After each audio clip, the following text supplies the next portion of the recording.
Iya, baik. Assalamualaikum warahmatullahi wabarakatuh. Salam sejahtera bagi kita bersama, dan selamat berkarya dimanapun kita semua berada. Saya kesempatan kali ini ingin sedikit meresume atau merangkum topik-topik yang telah kita bahas di dalam sebuah pertemuan yang sangat menarik yang dilaksanakan di dalam kelas ELP yang diperuntukkan untuk para asisten manajer dan manajer di lingkungan Bank Indonesia. Nah, kemarin saya mendapatkan amanah yang tentu saja saya syukuri karena sangat menarik dan juga menjadi ajang untuk saya belajar. Ini adalah satu forum di mana kita belajar bersama. Nah, topik yang diminta sebetulnya sangat spesifik, yaitu bagaimana mengelola potensi atau mempelajari potensi dari neuroscience, terutama di dalam menghadapi pandemi terkait dengan COVID-19 ini, dan satu kondisi yang disebut dengan uncertainty atau ketidakpastian. Nah, baik, mari kita mulai terlebih dahulu. Kalau kita berbicara soal pandemi, sebabnya virus SARS-CoV-2, tentu kita punya seabrek data terkait gitu ya. Artinya virus ini sendiri bukan virus yang tiba-tiba muncul, pada masih berkerabat dengan virus-virus terdahulu, mulai dari influenza yang pada 1918 pernah menimbulkan wabah di Spanyol, sampai ke satu ataupun MERS-CoV yang ada di Timur Tengah. Ya, ini masih kerabat juga gitu ya, merupakan virus-virus RNA yang apabila berada di dalam satu kondisi khusus atau tertentu bisa menyebabkan kondisi sakit pada seseorang dan pada akhirnya sekelompok orang, bahkan mungkin beberapa negara sekaligus seperti telah terjadi sehingga ditetapkan sebagai pandemi global. Dari situ sebetulnya kita juga harus memetik pelajaran karena pada hakikatnya semua yang terjadi di alam semesta ini sifatnya kan aksi dan reaksi. Artinya tidak mungkin terjadi fenomena yang merupakan reaksi tanpa adanya aksi yang mendahului. Ya, itu mungkin garis merah pertama. Artinya apa? Kondisi pandemi ini meskipun tidak terduga, meskipun kemudian datang secara tiba-tiba, kalau kita pikirkan pasti ada konsekuensi, pasti merupakan konsekuensi dari aktivitas-aktivitas terdahulu. Ya, saya sih sering mengatakan pada beberapa saya atau di dalam kelompok diskusi dengan teman-teman dari berbagai komunitas gitu ya. Saya sering menyampaikan bahwa pada hakikatnya suatu kondisi yang hari ini tengah kita hadapi pasti punya yang namanya multiple variable ataupun beberapa faktor yang menstimulasi atau terlibat. Nggak mungkin gitu ada satu kondisi yang tiba-tiba muncul tanpa faktor prekursor, tanpa apa namanya kondisi yang kemudian secara kondusif peristiwa tersebut memungkinkan untuk terjadi, kan nggak mungkin ya. Jadi ada status yang sudah dipersiapkan gitu sedemikian rupa kondisi seperti ini memungkinkan untuk terjadi. Nah, ini yang harus kita yakini. Nah, tapi kita mungkin tidak menyadari, boleh, tapi kita juga tidak tahu kondisi seperti ini akan terjadi, bisa gitu ya, karena kan kita bukan makhluk yang sedemikian super power dan luar biasa sehingga bisa melakukan forecast, memprediksi setiap variabel dan yang akan terjadi dalam kehidupan kita sendiri, tidak.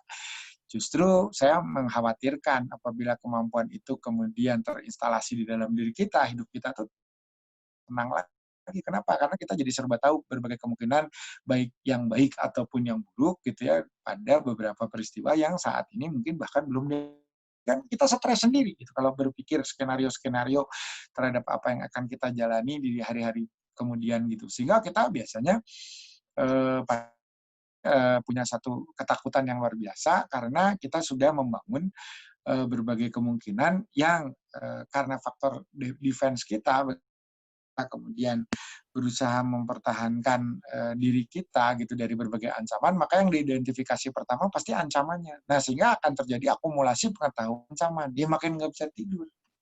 Jadi kalau kayak kita ke pantai dan tidak terlalu banyak tahu tentang tsunami gitu ya, resiko terbesar adalah kena tsunami. Kita nggak tahu.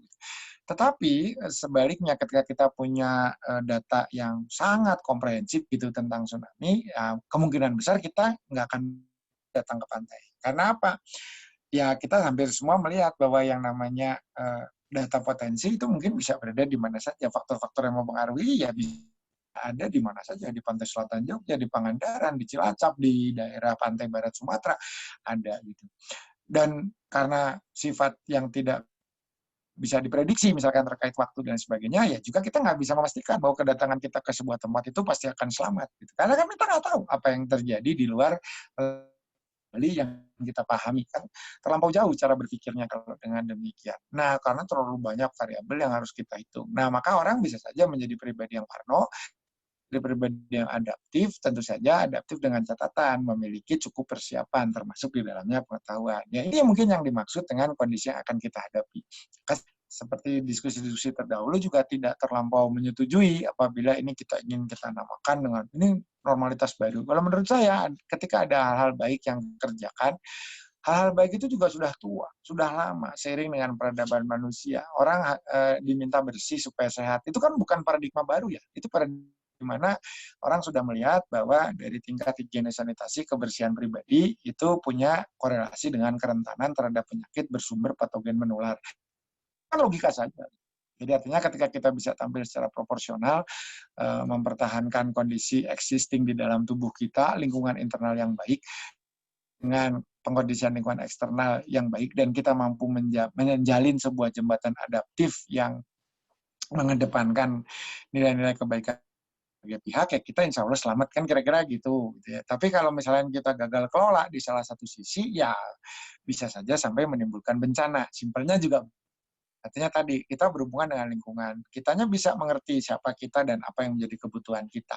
Tapi kita tidak mengerti siapa itu lingkungan dan apa kebutuhannya. Nah, mungkin secara hipotetikal, kegiatan-kegiatan hipereksploitasi seperti inilah yang kemudian mengganggu, ya mengganggu apa?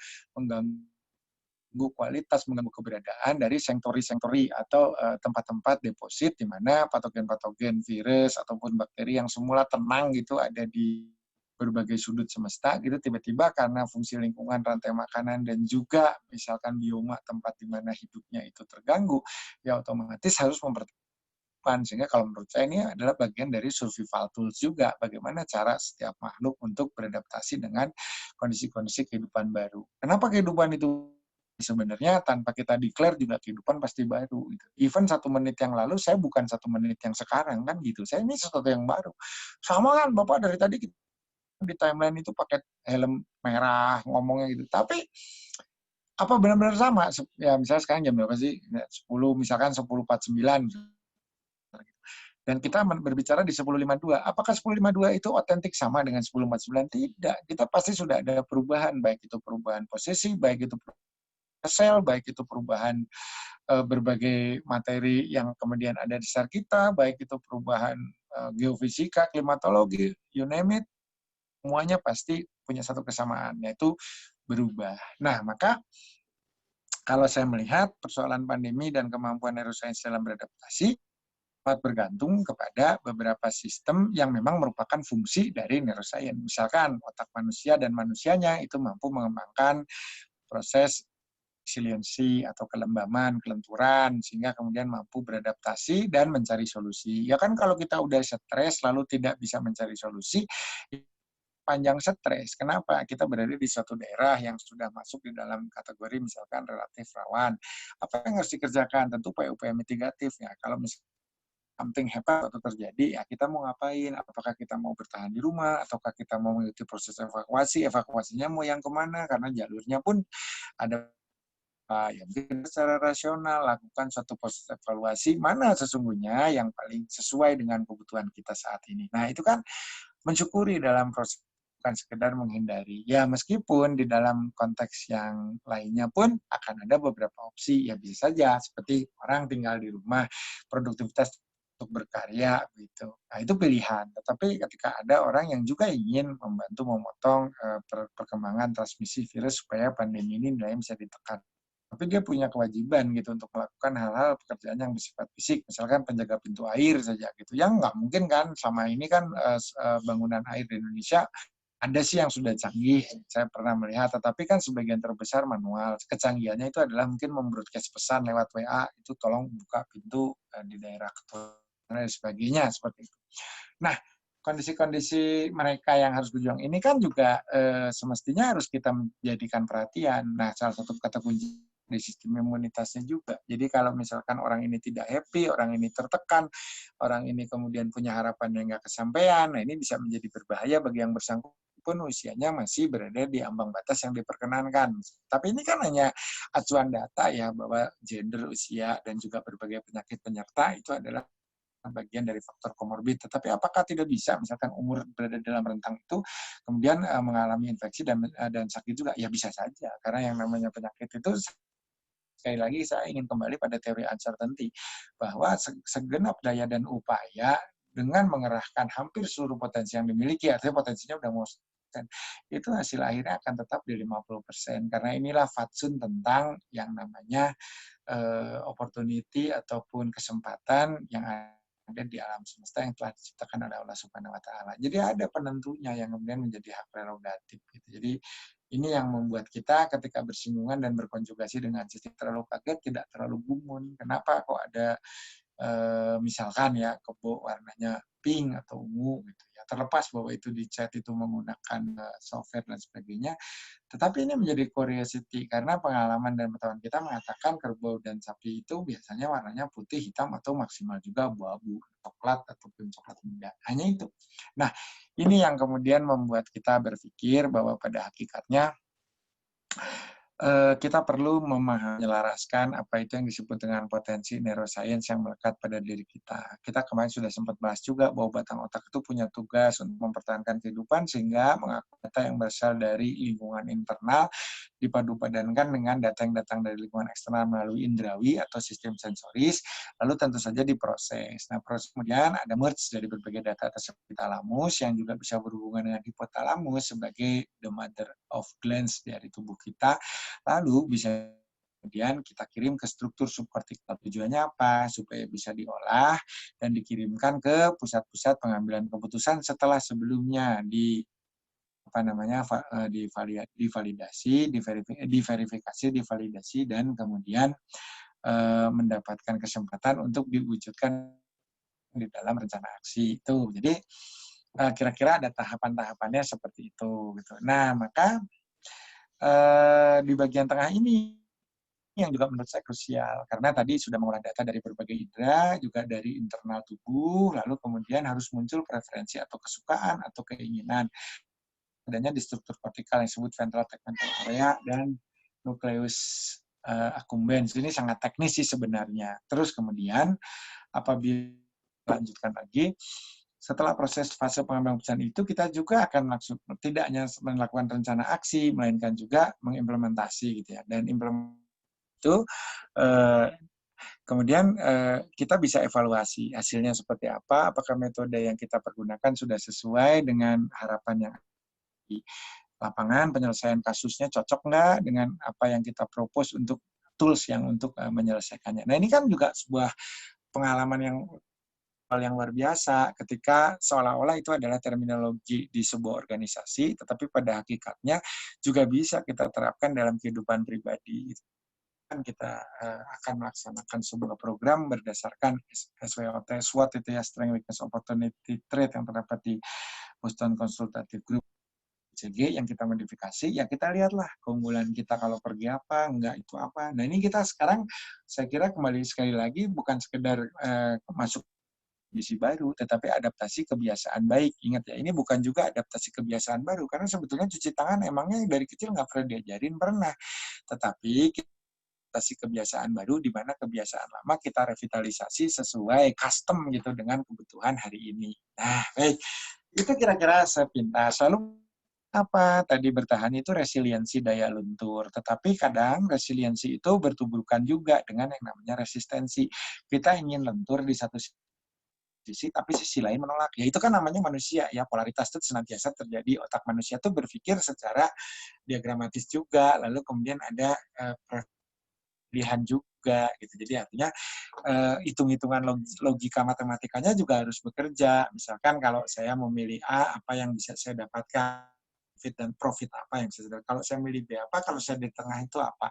Maka banyak orang juga berkata di dalam kondisi pandemi ini sebetulnya ketika kita melakukan revitalisasi terhadap riset fungsi bisa didapatkan hal-hal yang lebih optimal ya mangga gitu. Jadi katanya kalau misalnya mau menggoreng tempe itu suhu paling ideal harus di berapa derajatnya, ukuran berapa, jenis kompornya seperti apa, itu akan dapat yang paling optimal, kira-kira seperti itu.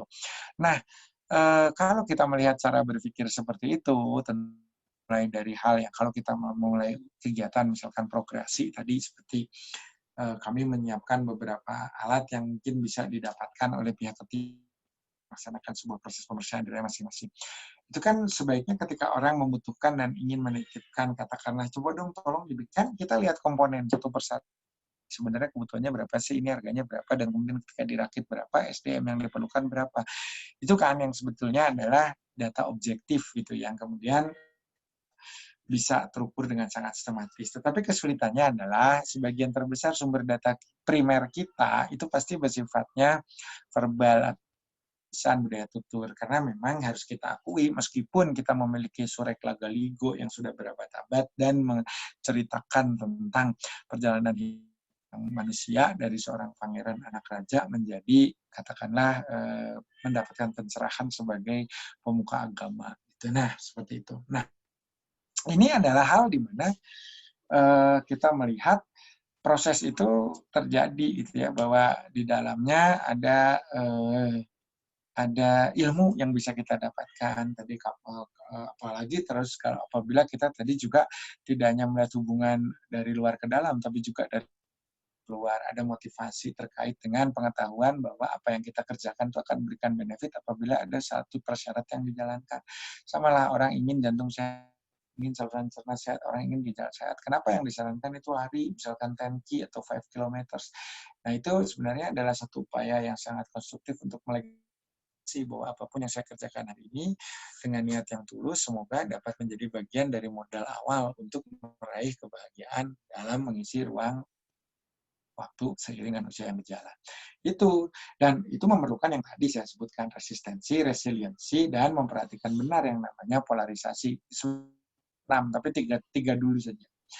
Resiliensi itu adalah kemampuan membal. Ketika kita mendapatkan sebuah tekanan, kita bisa memfaktoring ulang arahnya kemana sebetulnya energi supaya dapat menjadi energi yang terkanalisasi untuk membangun konstruksi kebaikan. Itu satu. Dan resistensi harus dikelola. Penolakan itu sejauh mana manusia menolak. Kita juga kalau boleh kecewa, marah, dan kemudian berteriak-teriak, kita mungkin akan meneriakkan segala keresahan kita selama pandemi, di mana kita seolah-olah di karantina gitu ya. Penolakan bisa. Tetapi apakah itu menjadi bijak, apakah itu menjadi presiden yang baik, dan apakah kemudian itu akan menghasilkan suatu hal yang bersifat bajik? Nah, itu pertanyaan. Ya, karena ini stick ya, egosentrisme hanya memikirkan diri sendiri supaya mendapatkan keselamatan, supaya mendapatkan apresiasi dari Tuhan, kira-kira seperti itu. Maka muncullah yang namanya ujub gitu ya, atau takabur, dan sehingga lupa untuk bertafakur, seperti itu. Nah, baik, saya lanjutkan lagi. Maka kalau kita sudah mengenal resistensi, resiliensi, dan juga tadi adalah kemampuan kita untuk membaca situasi dan kemudian melakukan proses adaptasi secara sistematis, tak pelak kita melihat salah satu efektor utamanya itu adalah organ yang dinamakan dengan otak. Nah, otak itu bisa dikorelasikan dengan pikiran, bisa dengan proses visual, bisa juga menjadi produsen dari mimpi dinamik gitu ya, karena otak itu bisa menghasilkan imajinasi, dan kemudian hal-hal yang belum terwujud secara nyata, belum terimplementasi, sudah bisa dibayangkan. Maka sering orang berkata di dalam bisnis, mahal itu bukan sekedar mengopi resep, menyiapkan tempat yang bagus, tetapi yang termahal itu adalah resep awal dari para inisiator yang memang dengan keberanian ketika di lingkungan yang lebih kecil, mikro, itu mendapatkan satu kenyataan bahwa apa yang diproduksinya itu mendapatkan tempat, sehingga otomatis kita harus memperlebar yang namanya kapasitas untuk dapat memberikan kebermanfaatan yang lebih luas lagi. Nah, kita masuk satu persatu. Dari wacana yang berkembang kemarin, ya saya tuh terakhir menutup dengan satu cerita tentang Sisyphus. Kenapa? Karena ada seorang yang bertanya. Pertanyaannya bagus sekali untuk saya share di sini supaya menjadi reminder bagi kita bersama. Pertanyaan yang saya bahas, saya mainkan secara khusus itu begini. Dia bilang, mana sih yang lebih penting antara work balance dan juga life harmony, yang mana gitu. Menurut saya, sebenarnya ini pertanyaan retoris ya yang tidak perlu dijawab karena kedua-duanya sama indahnya, sama baiknya dan cukup efektif ketika diterapkan. Cuman ada beberapa catatan dari saya. Berbicara tentang balance gitu ya, mungkin teman-teman juga sependapat dengan saya ataupun tidak gitu. Maka sebenarnya di dalam hidup ini kita tidak akan pernah bisa mencapai keseimbangan absolut. Lihat saja termodinamika, entalpi, entropi. Apakah pernah berada di satu titik equilibrium nol? Kalau gitu berhenti dong yang namanya konversi energi fotosintesa tidak ada, kita tidak memperoleh bio ATP, dan kemudian pepohonan serta hewan lain pun mengalami nasib yang serupa. Akibatnya apa? Ini bukan hanya sekedar mengurangi potensi distorsi dari spesies atau teman-teman yang lain gitu ya bagi si dalam percobaan ini. Tetapi sebenarnya ini juga adalah sebuah kerugian gitu apabila kita tidak bisa memprediksi kemungkinan apa yang akan terjadi di kemudian hari meskipun data setelah kita miliki kan kira-kira seperti itu. Maka saya juga sering tadi mengatakan bahwa apabila kita melakukan suatu upaya sekedar untuk mencapai ke sebuah keseimbangan atau katakanlah tadi works balance gitu, maka kita sebetulnya tidak akan pernah sampai karena kita hanya berjalan berproses supaya mendekati keseimbangan. Tapi kalau kita sudah seimbang, kita tidak ada lagi resah, tidak ada lagi gelisah yang setara dengan gembira dan bahagia. Kita tidak ada lagi rasa keinginan yang tidak tertuntaskan, kebutuhan yang belum terpenuhi, dan mimpi yang tidak terwujudkan, harapan yang tidak sampai menjadi kenyataan. Kalau kita semua itu, semua yang premis yang semua diksi yang saya sebutkan itu adalah bercerita tentang harapan, tentang sesuatu yang belum terjadi tetapi sudah kita imajinasikan dan kita harapkan bahwa semua ini akan menjadi bagian nyata dari kehidupan. Kalau itu semua sudah menjadi bagian nyata dari kehidupan dan tercipta keseimbangan, termodinamika terhenti, entalpi dan entropi sudah sama gitu, tidak ada lagi pelepasan kalor, tidak ada lagi konversi energi, itu artinya apa? Kehidupan juga tidak ada lagi. Maka saya bilang serius nih yang mau work-life balance gitu, menyeimbangkan antara hidup dan pekerjaan itu bisa terjadi apabila Anda atau bisa terjadi dalam 3 skenario. Anda kehilangan kedua-duanya, Anda kehilangan salah satu di antaranya, atau Anda mendapatkan suatu hal yang bersifat baru sehingga semua yang telah ditinggalkan berada di dalam posisi stagnan. Kan kira-kira begitu. Ya seimbang untuk yang ditinggalkan, yang baru seimbang. Kalau yang ditinggalkan kenapa seimbang? Prosesnya tidak lagi dinamis, tidak lagi terjadi mobilitas, tidak lagi terjadi aksi dan reaksi, tidak lagi terjadi efek kausalitas satu dan sama, tidak lagi terjadi sinergi, tidak lagi terjadi interferensi, baik itu yang saling meniadakan atau menguatkan. Kalau kita berbicara gelombang, ya tinggalkan. Mereka sekarang dalam posisi statis, kita sebagai penggerak fenomena tersebut sudah tidak terlibat dan tidak masuk di dalamnya. Ya, jadi artinya kita sedang berbicara tentang suatu hal di masa yang tinggal sebuah kisah di mana proses dan sistemnya sudah tidak aktif lagi. Sehingga katakanlah apakah itu balance? Ya mungkin itu yang disebut balance, berhenti dan tidak berproses. Kira-kira seperti itu. Nah, maka kalau boleh saya lanjutkan lagi sebentar. Saya akan jadi mungkin Hen nanti sebentar saya ada ini kepentingan dulu sebentar, nanti bisa berhenti sebentar nggak recordingnya, mau lanjutkan. Tadi kita sudah sampai bahwa di dalam menghadapi pandemi tentu dan ketidakpastian yang dibutuhkan adalah kemampuan resiliensi membal, dalam hal ini mengarahkan kembali energi destruksi yang muncul seiring dengan adanya masalah menjadi menuju ke arah koordinat konstruktif. Jadi sebenarnya takutan, kecemasan, kegelisahan itu kan motif kita ya, yang akan mendorong kita untuk mencari penyelesaian persoalan. Kan nggak mungkin ya kita takut terus sekedar lari dan pada gilirannya mungkin akan justru menghabiskan sisa energi yang dimiliki. Tapi kan kita larinya tuh harus ke arah yang bisa menawarkan yang memang memiliki horizon atau perspektif harapan. Masa kita lari justru ke sumber bencana atau sumber masalah. Sehingga menurut saya dikaruniakan pada kita kemampuan berpikir, menganalisa, serta kemampuan untuk menjadi bagian dari sebuah solusi untuk membangun solusi inovatif dan kreatif, itu kan kemampuan prokreasi kita. Nah, maka kalaupun kita punya energi yang memadai, karena tentu saja kan kalau dari fisiologi, kalau sudah takut itu ada aspek adrenalin, ada aspek kortisol yang membuat kita seolah-olah tidak mengenal sakit, tidak mengenal lelah, mengenal batas atau limit yang selama ini kita yakini tidak akan bisa kita lampaui, begitu kira-kira. Nah, kalau kita melihat itu, pada hakikatnya kita sedang berhadapan dengan satu peluang, justru satu peluang, satu kondisi di mana kita terstimulasi, kita terpicu, sehingga energi yang semula bersifat dekonstruksi bisa kita jadikan titik awal acuan awitan fondasi untuk melompat gitu ke arah yang tentu saja raih kebaikan. Nah ini yang perlu strategi bagaimana memfaktoring. Tetapi sebenarnya dari apa yang selama ini hari-hari terakhir ini kita alami secara adik, nah ini kan sesuai dengan teori, kemarin kita bahas juga yang digagas oleh Pirbak, yang disebut self-organizing critically, itu setiap individu dan setiap elemen di alam semesta sudah digariskan Tuhan, punya satu kemampuan untuk tidak sekedar bertahan, tetapi juga bisa mengembangkan satu nilai tambah dari sebuah keadaan. Jadi kalau orang ditekan, apapun ditekan, itu akan ada reaksi, dan reaksi itu bisa kan kebaikan. Contoh yang paling sederhana dan paling mudah dimengerti, panci presto. Panci presto itu kan isinya mainkan suhu dan juga tekanan. Apa yang bisa kita dapat curan? Ya bisa, kalau misalnya kita tidak bisa mengendalikan, tidak memberikan yang namanya relief valve atau release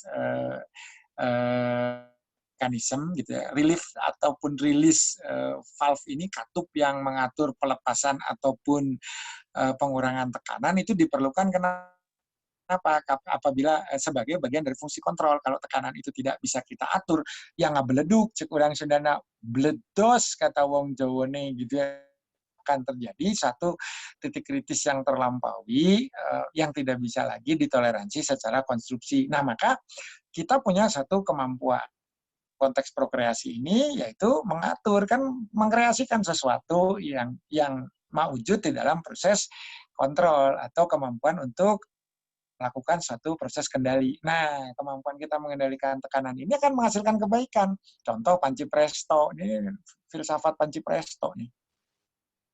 Ketika tekanan dan suhu diatur dengan baik, relief dan release valve-nya bisa bekerja dengan baik, tekanannya kemudian bisa kita atur sesuai dengan kebutuhan didapatkan dari pengalaman dan proses pembelajaran atau yang disebut dengan eksperimentasi, maka kita akan mendapatkan bandeng presto yang rasanya enak gitu ya. Suentut yang dagingnya lembut gitu. Sama di dalam kapasitas makro yang sifat tapi bisa kita lakukan satu komparasi atau perbandingan, misalkan tanur atau reaktor di mana dicampur yang disebut namanya limestone, itu batu kapur dengan silika, dengan dengan tanah lempung, pasir besi dengan tanah lempung. Ketika tekanan dan suhunya diatur sedemikian rupa, outcome-nya produk akhirnya semen. Tetapi kalau misal kemudian ada inadekuasi, ketidakbersinambungan sebuah proses, ya buru-buru jadi semen gitu ya, atau bahkan tadi tanurnya bisa kondisinya tidak bisa kita pertahankan. Itu kira-kira kan sesimpel itu sebenarnya kalau boleh saya sampaikan secara natif ya. Nah, kemudian apabila kita melangkah sedikit lebih lanjut gitu, maka kita akan menemui sebuah keadaan kemampuan ini harus dikembangkan gitu, bahwa yang namanya resistensi, penolakan pasti ada, kekecewaan, kegelisahan, kemarahan, ketakutan ada, mengarahkannya supaya tadi menjadi tekanan, menjadi suhu, menjadi alat produksi yang energinya tidak sia-sia. Nah, ini yang disebut dengan factoring. Factoring energi menjadi alat bantu untuk menjadi modal utama untuk membangun yang namanya constructive tools atau alat pembangun, alat yang sebenarnya bentuk bersifat prokreasi. Nah, ini yang menjadi sangat penting. Dan dalam kondisi pandemi ini terjadi ketika misalkan salah satu contoh betapa dahsyatnya kerelawanan multidimensi, multinegara, termasuk di dalam negeri. Orang ngirim makanan ke garda depan rumah sakit, orang mau belajar menjahit, orang mencari bahan, orang membuat protokol uji, orang sampai bikin ventilator, orang bikin alat tes kit, orang bikin rumah sakit cadangan, orang bikin yang mencari yang namanya substansi dari berbagai tumbuhan yang bisa punya potensi obat. Orang kemudian yang tidak bisa dalam bidang medis bergerak bersama-sama ngumpulin beras, orang yang kemudian tidak bisa bergerak dalam bidang pangan, membantu ekonomi UMKM supaya bisa bertahan, orang yang kemudian punya wawasan geospasial, membantu mengamankan RT dari kemungkinan terjadinya transmisi. Ini kan luar biasa, dari sebuah ketakutan bahwa ini ada sebuah ancaman menjadi sebuah upaya konstruktif yang semestinya aplikasi dan menjadi bagian dari budaya yang baik. Makanya saya bilang ini sebetulnya adaptasi kebiasaan baik atau adaptasi budaya baik.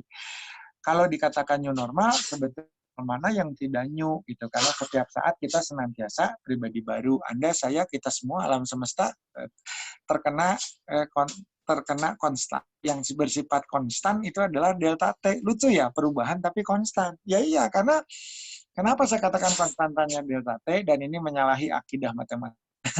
Kaidah dan akidah nih. Karena perubahan pasti nggak konstan. Tapi sebetulnya kalau kita berbicara waktu, satu-satunya yang konstan adalah perubahan. Kan ada konstanta yang namanya delta, yaitu delta T. Nah ini teori Sandy nih ya. Sahabat saya ada di Bandung namanya Kang Sandy. Maaf teman-teman Bang yang mendengar bingung, siapa nih Sandy-nya, yang di SpongeBob apa yang mana? Bukan. Ini ada seorang guru saya yang luar biasa saya hormati. Jadi nah, apabila kemudian boleh saya lanjutkan, maka konstanta delta T inilah yang membedakan kita ketika kita bisa kemudian, ini sekaligus juga bisa menjadi musibah. Ketika perubahan itu kita bisa sikapi dengan dinamika untuk berubah menuju kebaikan, artinya factoring tadi berhasil, tadi muncul gerakan-gerakan sporadis yang kemudian akhirnya akumulatif dan bersifat komunal, bergelombang, muncul semacam smart intelligence, semacam swarm intelligence. Swarm intelligence itu apa? Kecerdasan koloni yang bahkan tidak perlu bahasa. Jadi artinya mungkin lebih tepat lagunya, liriknya titik. Bahasa kolbu akhirnya yang berbicara, di mana pada hakikatnya bahasa kolbu ini seolah-olah dipersatukan oleh platform yang sama. Jadinya seperti Bang Auda Moasel yang mau melintasi Gunung Himalaya. Ketika harus melawan vortex, harus membangun konfigurasi. Nah, konfigurasi siapa yang kanan, siapa yang kemudian menjadi wing kiri, wing kanan, kan terbangun mungkin menurut kita secara otomaton, artinya tanpa diperintah, masing-masing muncul untuk menempati posisi sehingga menghasilkan sebuah konfigurasi dengan komposisi yang bisa mengoptimasi setiap segenap potensi. Nah itu kira-kira sih semua. Nah itu ya. Nah maka supaya kita tidak terlampau panjang, kita langsung ke pertanyaan pertama yang ini tadi ya kan dipajukan. Kan kita sebentar lagi zuhur. Nah, ini dari Pak Wanhan Akmal. Pak, pertanyaan saya basic, ilmu seperti apa neuroscience itu dipelajari dan apa implementasinya di kehidupan. Terima kasih, Pak Wanhan. Jadi, neuroscience berasal dari kata, neuro itu adalah saraf, atau lebih tepat lagi sebenarnya jaringan saraf dan organ yang terlibat di dalamnya yang kemudian membangun satu di dalam tubuh manusia. Karena saraf itu sebetulnya kan komunikasi ya. Termasuk ketika kita berbicara teknologi informasi dan komunikasi, berarti ada prosesornya, ada sensornya, dan juga ada aktuatornya menggerakkan sesuatunya gitu ya. Dan di kita disebut dengan sistem lokomosi atau alat gerak yang kita sering kalau terminologi lain disebut respon motorik. Artinya apa? Ada proses mengakuisisi data lewat sensing, ada kemudian proses analisa lewat mekanisme understanding, dan ada mekanisme respon yang tentu saja disebut dengan acting atau action, dan pada setelah itu juga ada proses evaluating, mengobservasi hasil dan proses yang berjalan, dan dari hasil evaluasi atau self-assessment ini akan muncul satu kesadaran atau pemahaman terhadap proses yang telah dilalui. Nah itu, jadi sensing, understanding, acting, evaluating, baru kemudian muncullah yang consciousness. Jadi artinya kalau dia sensing, understanding, acting, evaluating itu learning, kurvanya semua learning. Yang namanya pencapaian pemahaman, kesadaran itu baru pada fase consciousness. Jadi consciousness itu bisa bersifat kognitif, bisa juga metakognitif, artinya di seberang intelektualitas gitu ya. Nah, implementasinya apa? Ya karena hidup itu terbangun melalui sebuah rencana yang akan dalam bentuk pengetahuan, maka tools yang satu-satunya tools yang bisa memetakan pola-pola kehidupan itu adalah otak dan jaringan yang tergabung di dalam konteks neuro, sehingga neuroscience sebagai ilmu yang mempelajari cara bekerja jaringan saraf beserta produk-produk turunannya merupakan salah satu wajib di dalam menjalani kehidupan. Ya, next. Oke, dari Pak Darman, mengapa ada sebagian orang ingin posisi otak Einstein? Kira-kira apa yang dipelajari dan kaitkan dengan otak manusianya? Jadi begini, banyak orang menduga kecerdasan dilahirkan karena adanya satu prasyarat infrastruktur tertentu. Otaknya gede, lekukannya banyak, belok-belokannya rumit, cara bekerjanya kompleks. Pada hakikat, sebenarnya perbedaan fenotipe dari setiap individu, mohon izin menjelaskan, fenotipe itu adalah keluaran dari hasil pembacaan disebut genetika. Nah, genetika yang termaktub di dalam DNA, di dalam satu organisasi mikro yang disebut kromosom, memang punya karakteristik sedikit berbeda atau hipervariabilitasnya ada antar individu, tetapi tidak signifikan dalam membedakan yang dapat menghasilkan sebuah perbedaan yang sangat besar dan terpolarisasi dari A ke aksen yang sangat radikal bedanya. Tidak. Jadi perbedaan ini abilitas di dalam sebuah ruang lingkup yang biasnya tidak terlalu luas. Jadi artinya kalau kita berbicara fenotip sebagai bagian representasi genotip, tentu yang terrepresentasikan juga ambang ayunan pendulumnya itu juga punya perjalanan menjauhi nilai normal itu, nilai yang disepakati sebagai normal itu tidak terlampau jauh. Swing-nya itu tidak terlalu jauh. Nah, tetapi kenapa dipelajari? Karena ya kita ingin melihat hubungan korelasional kecerdasan beliau yang bisa menelurkan sebuah rumus nan sederhana tapi mengubah cara pandang dunia, itu kan E sama dengan MC kuadrat, powerful meskipun hanya terdiri dari 3 abjad alfabetikal dan penggunaan satu angka numerik gitu ya, tapi bisa menceritakan gitu bagaimana sesungguhnya proses semesta ini bisa menjadi sebuah kenyataan. Kira-kira seperti itu. Nah, ternyata kalau dilihat infrastruktur, ya memang ada perbedaan karena ini sifatnya individual gitu ya. Kan ada sulcusnya, girusnya, macam-macam gitu. Jumlah sel neuronnya, ketebalan substansia grisianya, lalu posisi-posisi dari substansi alba dan struktur subkortikalnya. Tetapi sebetulnya perbedaan-perbedaan ini kalau dari segi prosentase kita semi kuantitatif gitu tidak terlalu signifikan. Tetapi kalau menurut saya sekali lagi seseorang, kepandaian di dalam menganalisis suatu kondisi lebih bergantung kepada bagaimana cara kita mencukuri lewat mengoptimasi apa yang telah kita miliki. Next. Biar. Nih, sorry.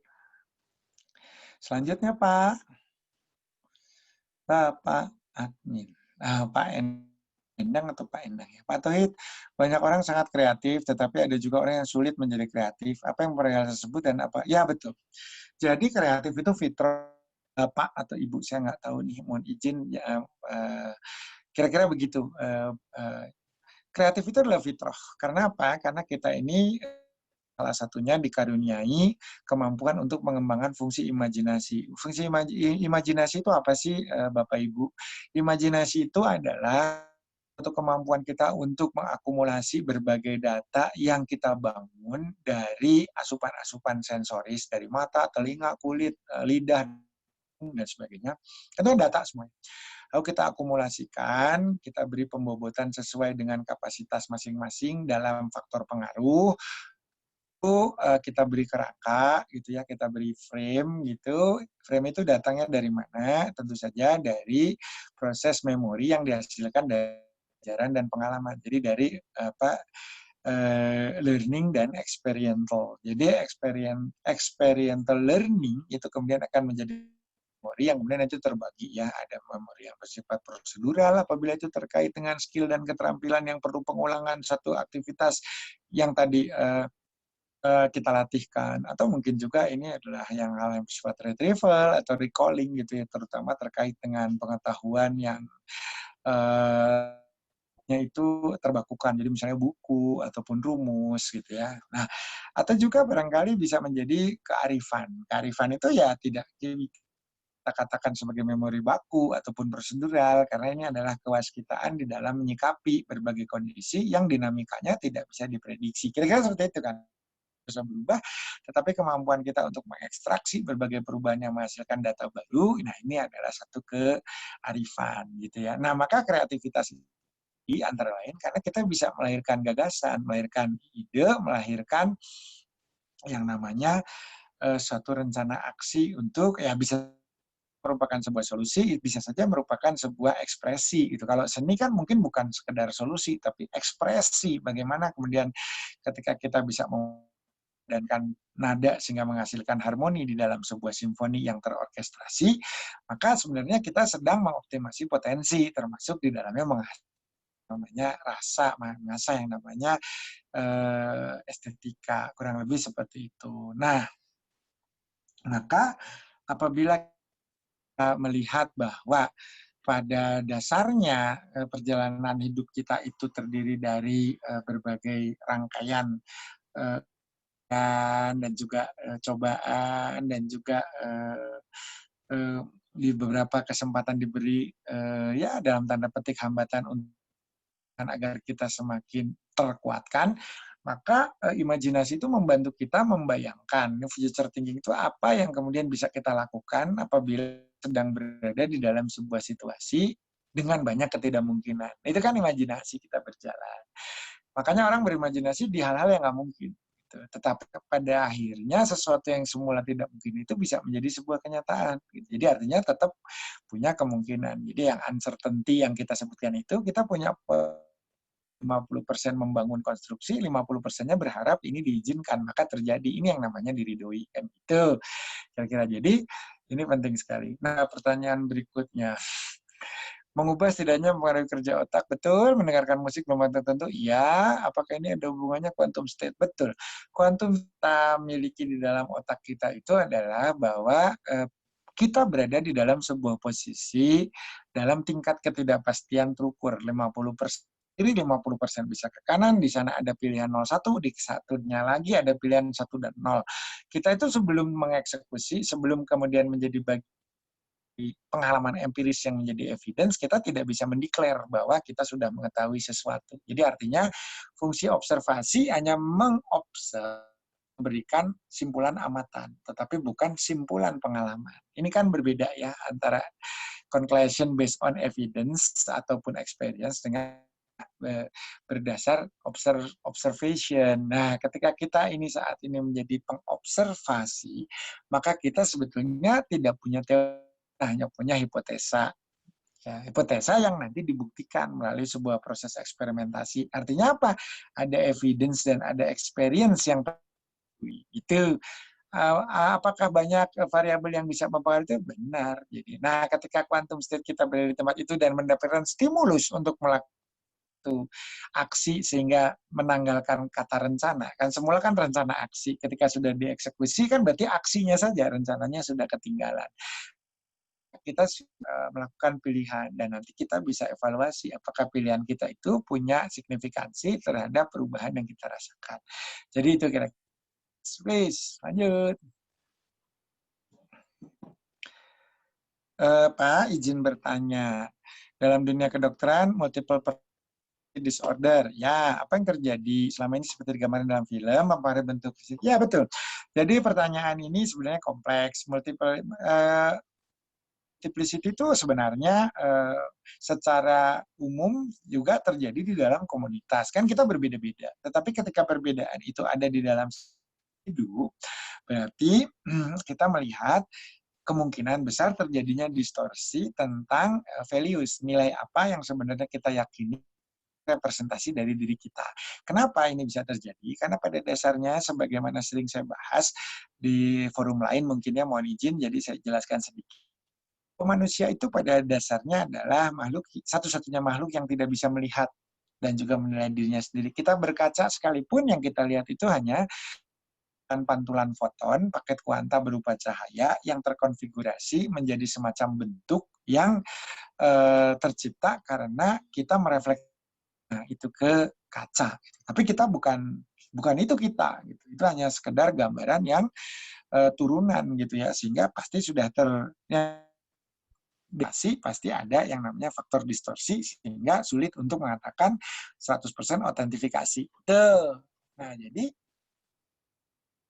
Dan kita itu dibentuk berdasarkan persepsi yang kita bangun dari hasil refleksi orang-orang yang ada di sekitar kita. Nah, apabila kemampuan kita mengakumulasi hasil tersebut ternyata menimbulkan multipersepsi tentang konsep diri, inilah yang terjadi dengan multiplicity disorder. Artinya orang kemudian bingung dengan keberadaan dirinya. Apakah ini ada kaitannya dengan struktur otak? Ada. Apakah ini ada hubungannya dengan zat-zat kimia yang bekerja dalam otak atau neurotransmitter? Betul.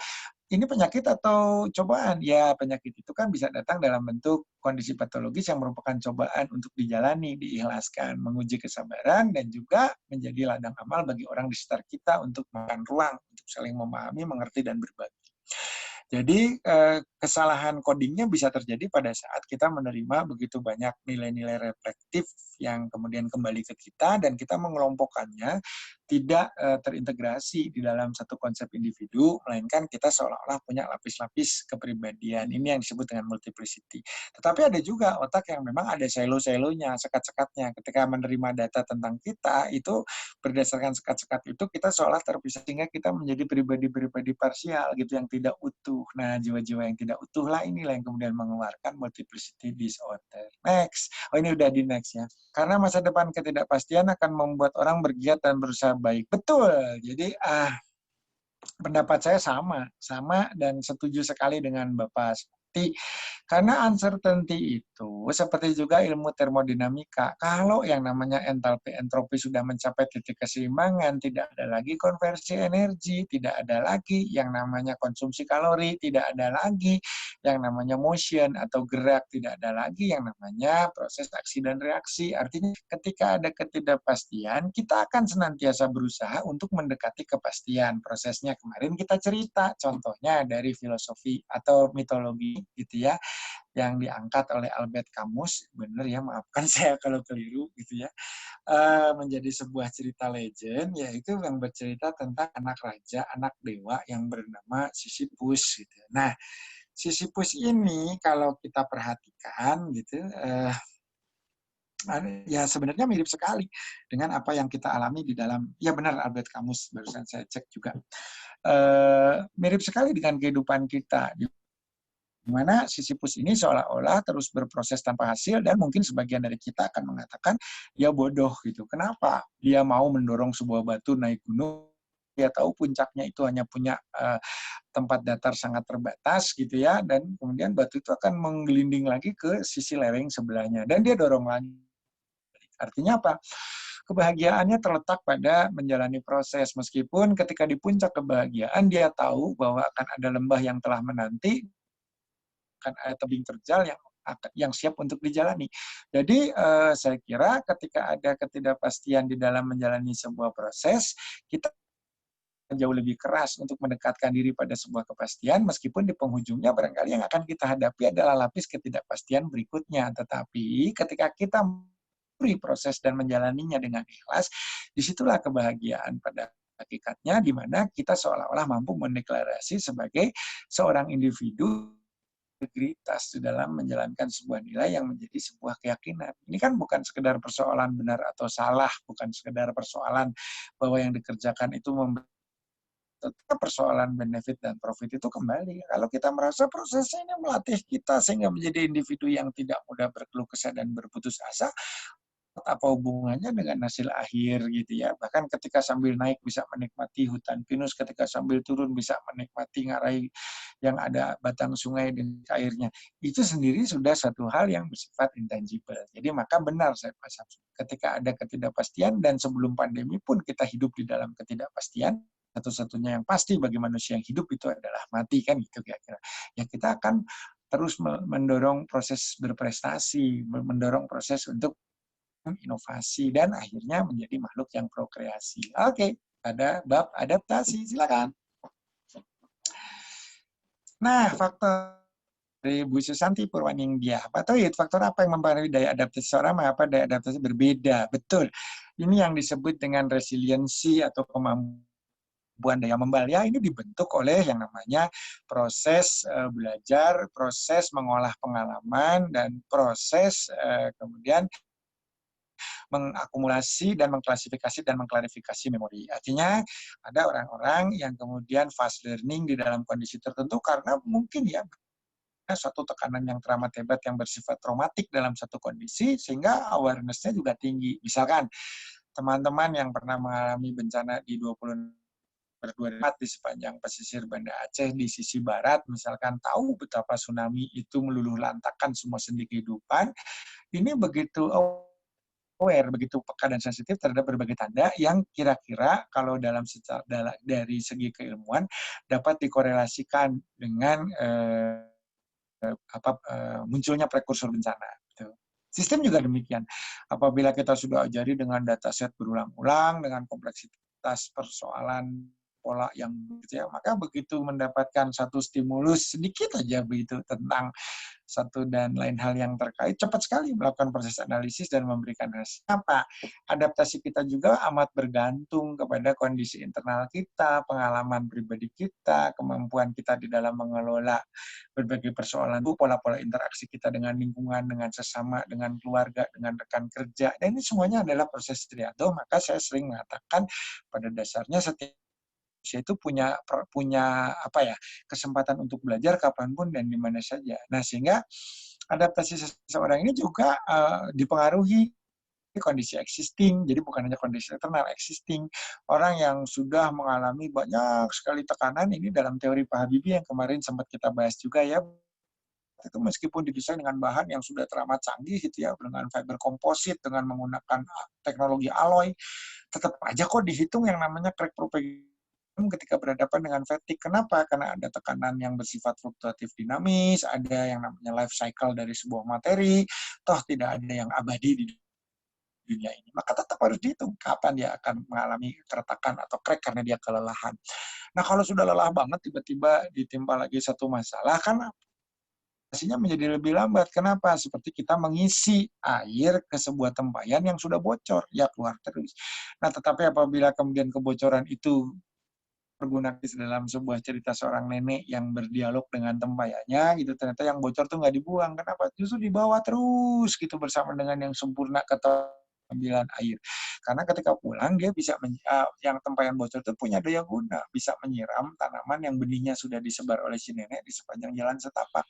Jadi sambil menyiram itu beberapa bulan kemudian baru ketika tempayan tersebut berkata dengan penuh kekecewaan, aku sudah tidak lagi bisa memberikan fungsi sesuai mengharapkan, maka eliminasi saja saya dari hadapanmu ya nenek. Oh tidak, kamu mari lihat dulu, kita lihat ke jalan yang kemarin selalu kita lalui. Sudah penuh dengan bebungaan hijau yang dan kupu-kupu serta semut serta berbagai serangga lain untuk turut menikmatinya karena kamu punya andil di situ, karena kamu bocor dan bocor kamu itu bisa menjadi rezeki orang lain bagi makhluk lain. Coba lihat indahnya ekosistem yang kita kembangkan bersama-sama dari kebocoranmu itu. Nah, kira-kira seperti itu. Maka adaptasi belajar dari pengalaman dan belajar dari mengelola pengalaman tersebut sehingga dapat menjadi sebuah proses pembelajaran. Dan tentu saja berhubungan dengan kualitas kesabaran serta keikhlasan. Next. Dari Febriansah. Pak Febriansah, Pak bertanya, satu kebijakan adaptif mengidentifikasi faktor yang paling signifikan agar kebijakan-kebijakan yang dibuat efektif. Nah, ini pertanyaan yang sangat baik. Menurut saya ini adalah hal terpenting yang bisa saya garis bawahi sebagai bagian dari inti pertemuan kita atau kuliah kita ataupun juga program pelatihan kita. Pak Febriansah Jaturahman, terima kasih atas pertanyaannya. Semua pertanyaan bagus, tetapi ini juga seolah-olah sudah pertanyaan Pak Febrian ini seolah juga tidak bisa mendefinisikan secara gender ya. Mungkin Bapak Ibu lah ya,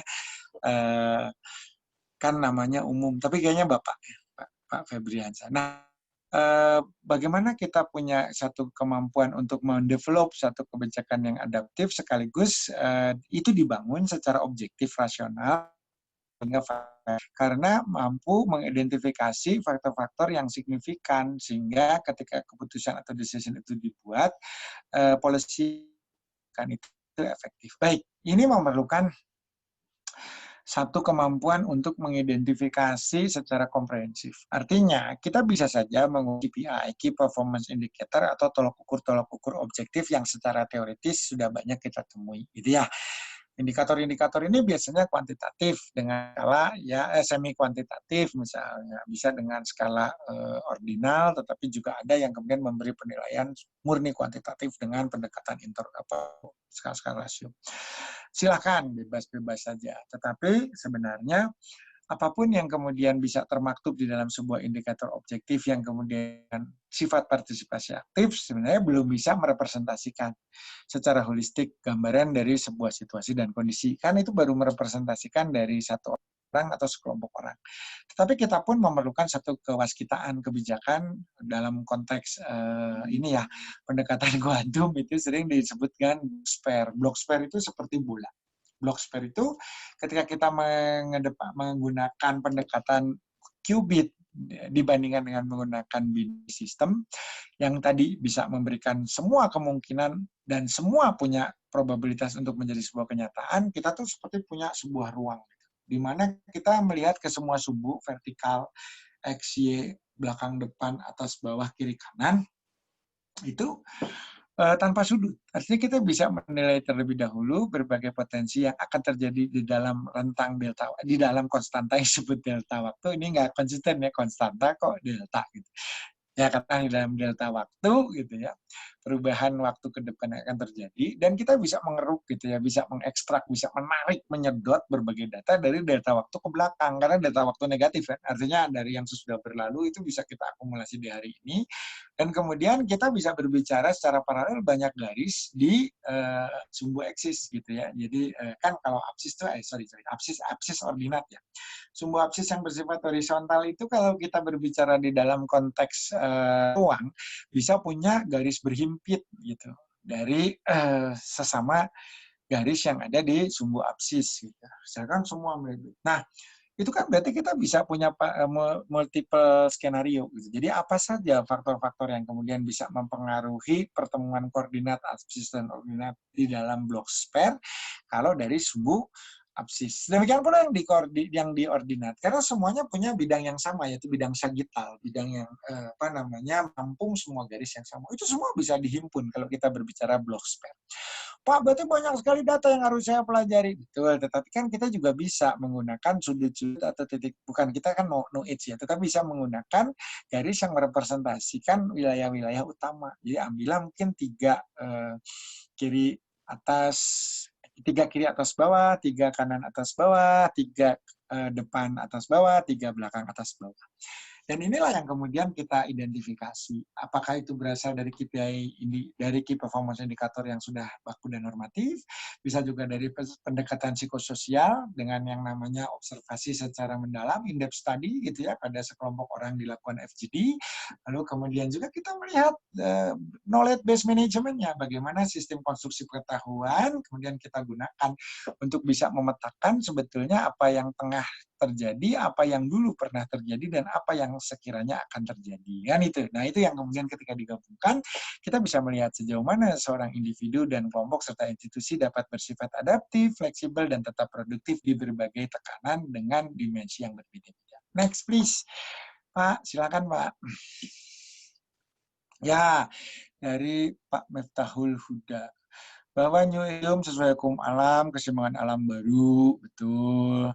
Ada beberapa yang tidak terkena, kurang beruntung. Ya, kita kalau berbicara musibah tentu tidak ada yang beruntung dan tidak beruntung, Pak. Tetapi artinya untuk sebuah pelajaran, saya kira negara terkena, negara tidak terkena, itu ya kan sama-sama dapat memetik. Karena sekarang yang bisa rasakan adalah semangat kolaboratif.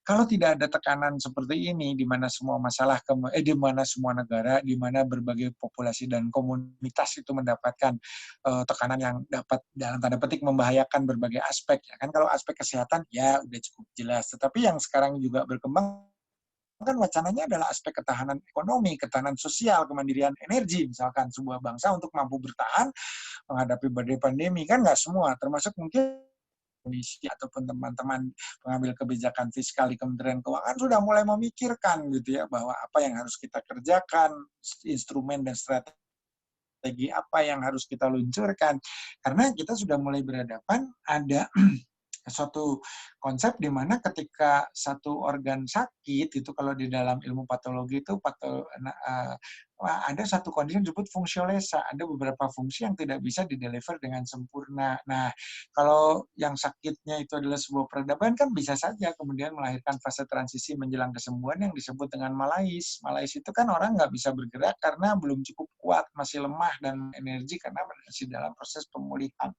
Tetapi dengan efek kolaboratif, sinergi, dan adanya rasa empati yang kuat sehingga semangat untuk saling melengkapi gitu ya, dan kemudian mengkomplementasi gitu, dan serta mengaugmentasi gitu ya, saling menggantikan, saling melengkapi, dan saling memperkaya, itu sebetulnya hari-hari ini tidak, kita bersyukur gitu, tidak ada lagi terlalu banyak perbedaan kepentingan yang kemudian menjadi silo atau pembatas dari sebuah komunikasi untuk mencari solusi. Jadi sebenarnya new equilibrium ini every day we are always facing the new gitu ya, something new, everything new gitu ya. Dan equilibrium baru ini menghasilkan tatanan yang kita harapkan juga menjadi tatanan baru yang memberikan harapan gitu. Tadi data orang mau share, bahkan obat pun orang mau berbagi, bahkan mungkin nanti juga dalam kebijakan ekonomi dan lain sebagainya ini akan menjadi satu apa ya, new civilization society dengan tata nilai dan tata kelola yang baru. Mudah-mudahan inilah manusia yang lebih dapat memuliakan dan memanusiakan manusia. Next. Gitu. Masih banyak ini pertanyaannya kah? Pak, maju Pak. Oh, ini udah maju ya?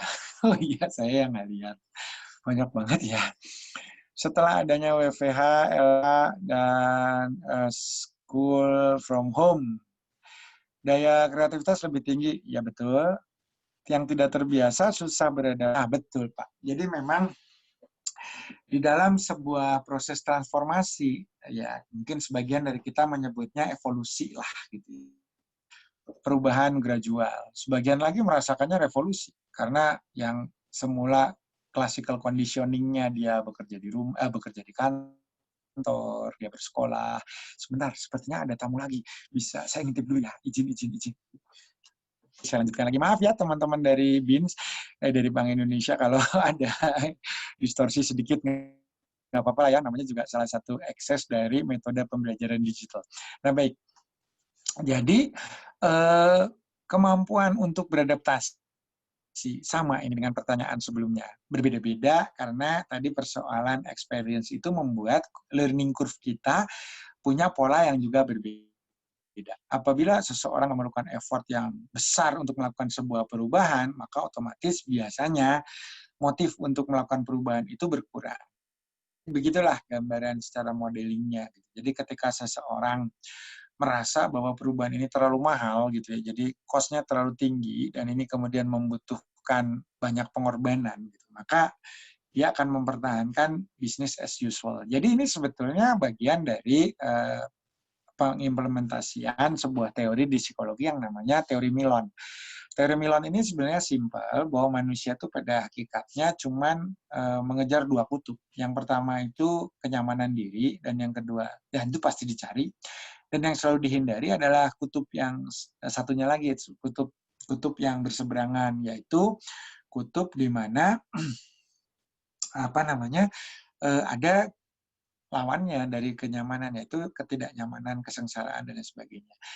Maka sebenarnya ketika orang-orang ini merasa susah untuk beradaptasi, biasanya karena effort yang dilakukan, cost yang dibayarkan terlalu mahal. Tetapi ketika semua sistem secara umum terkatalisa untuk berubah, maka mau tidak mau ada energi kinetik, ada arus ataupun gelombang yang akan membawa.